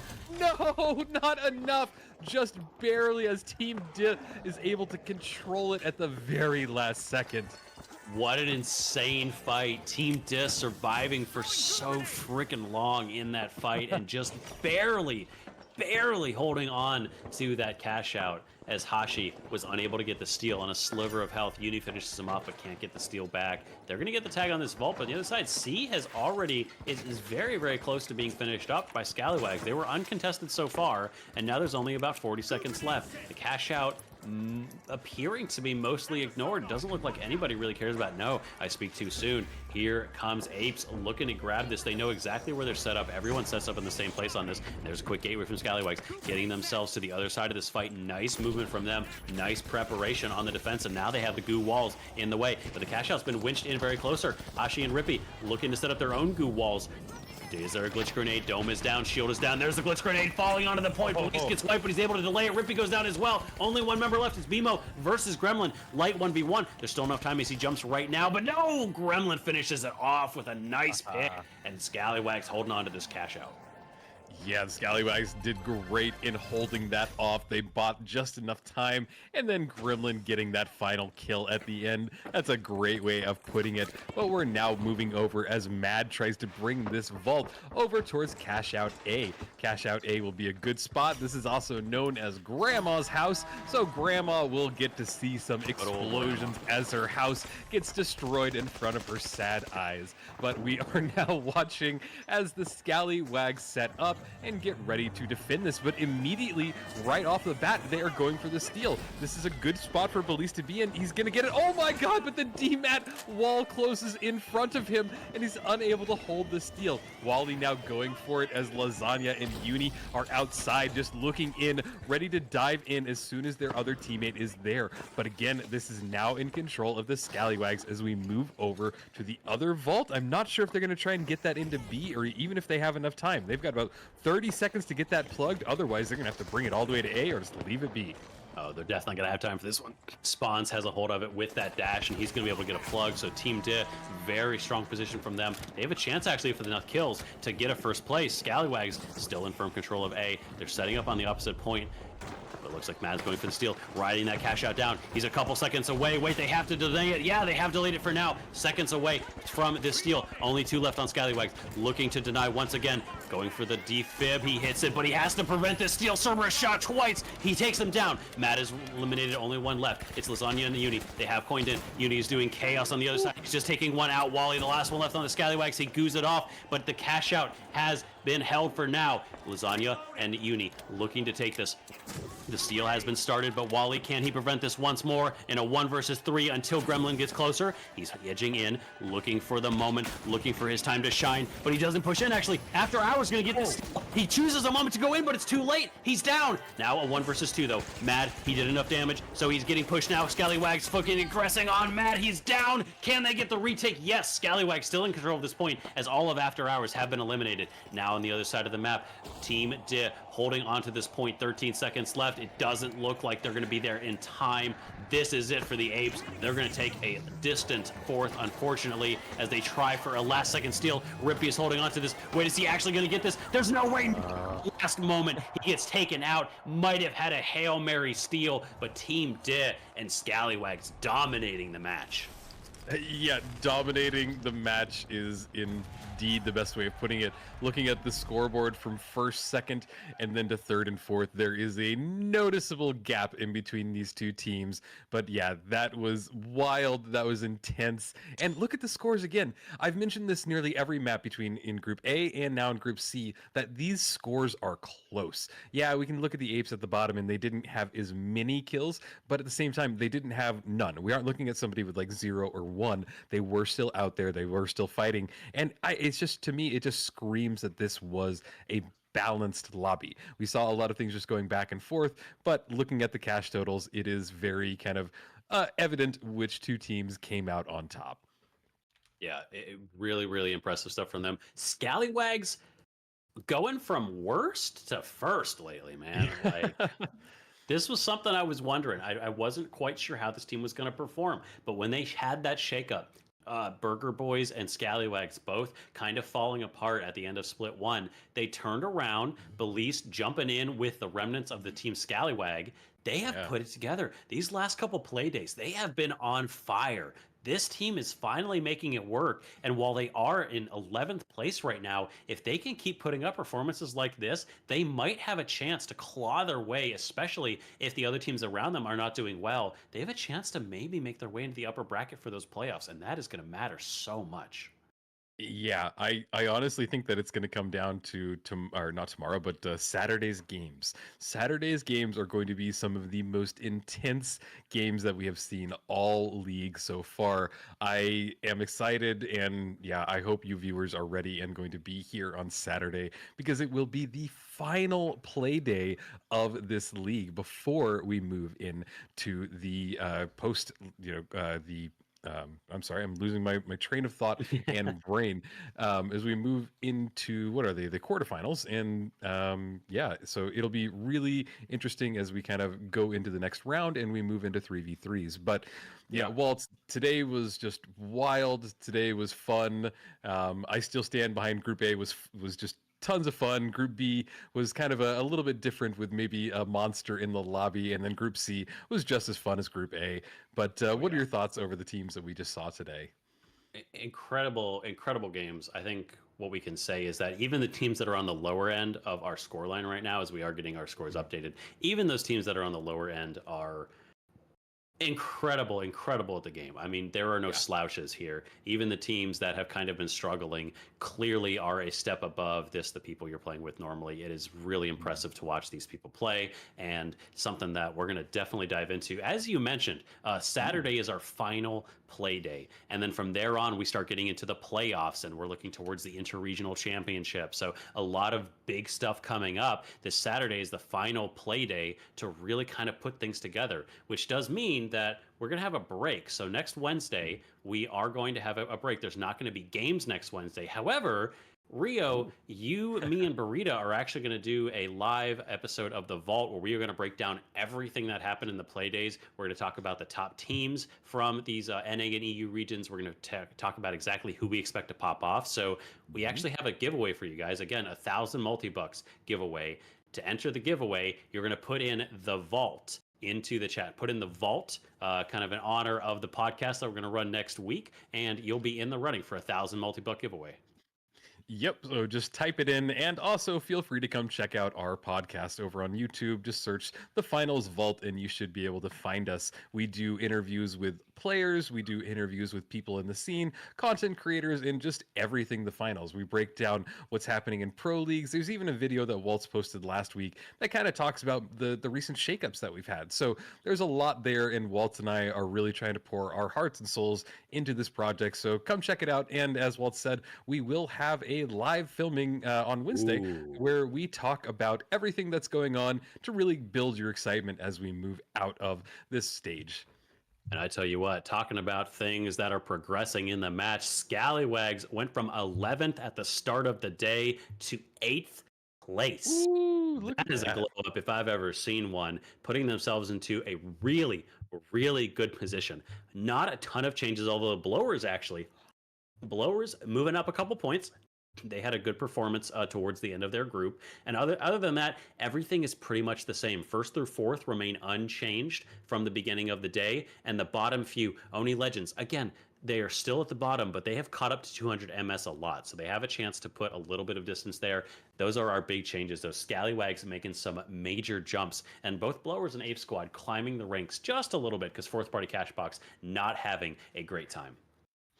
Yeah, not having a great time indeed. But hey, this is how it all played out. There will be one more play day for these numbers to kind of find their final footing. And yeah, I think that the Bricked is definitely very secure, and maybe we'll see Halto's Finest have an opportunity to come back one more chance. I don't know, but I can tell you one thing, and I am very excited about the final Playday. I mean, Waltz, we've seen so much gameplay, so much finals play, and I think just for the people that are watching, one of my favorite things is the fact that we are seeing just teams evolve, teams change, and if you weren't in the scene like a year ago when we were just having tournaments, we didn't have these teams that were like composed teams. We didn't have teams that had played together through a lot of events. And so for the very first time in the finals, we're seeing a change. And I think that that's exciting, and it's what we want to see as, kind of we move towards the final, the major, which will be coming up towards the end of the year. So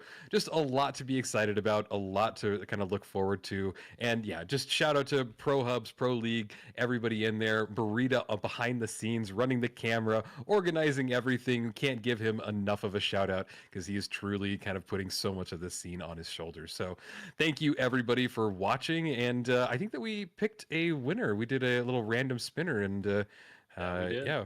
Waltz, you want to announce who won the 1,000 multi-bucks? That's a lot.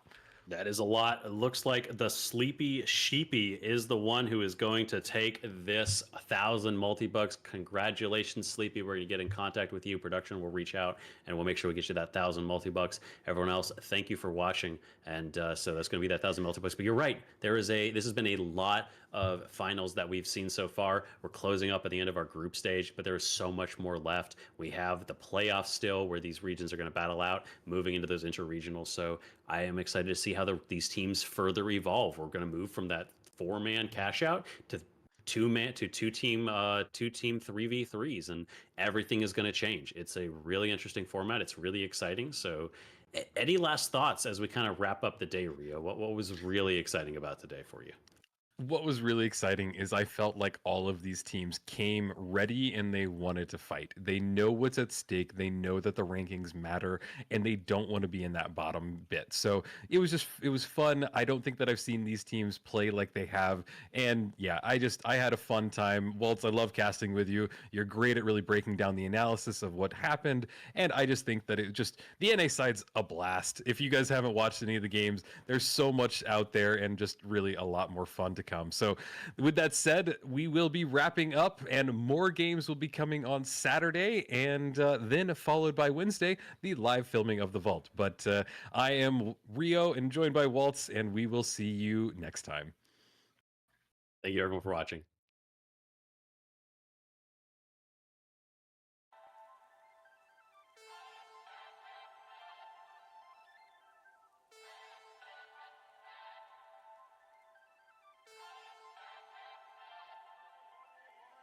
Running round in circles, jumping over hurdles. You know I loved you, let's face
I can hear you hurting, trying to put the work in. Turn a blind eye, step over cracks. That's the risk we taking. Love can be mistaken, but a fight hope it doesn't last. Cause all these feelings, I left it bleeding. And we just go back, take it back. We hit the ceiling, now you're leaving. How do we end up like that?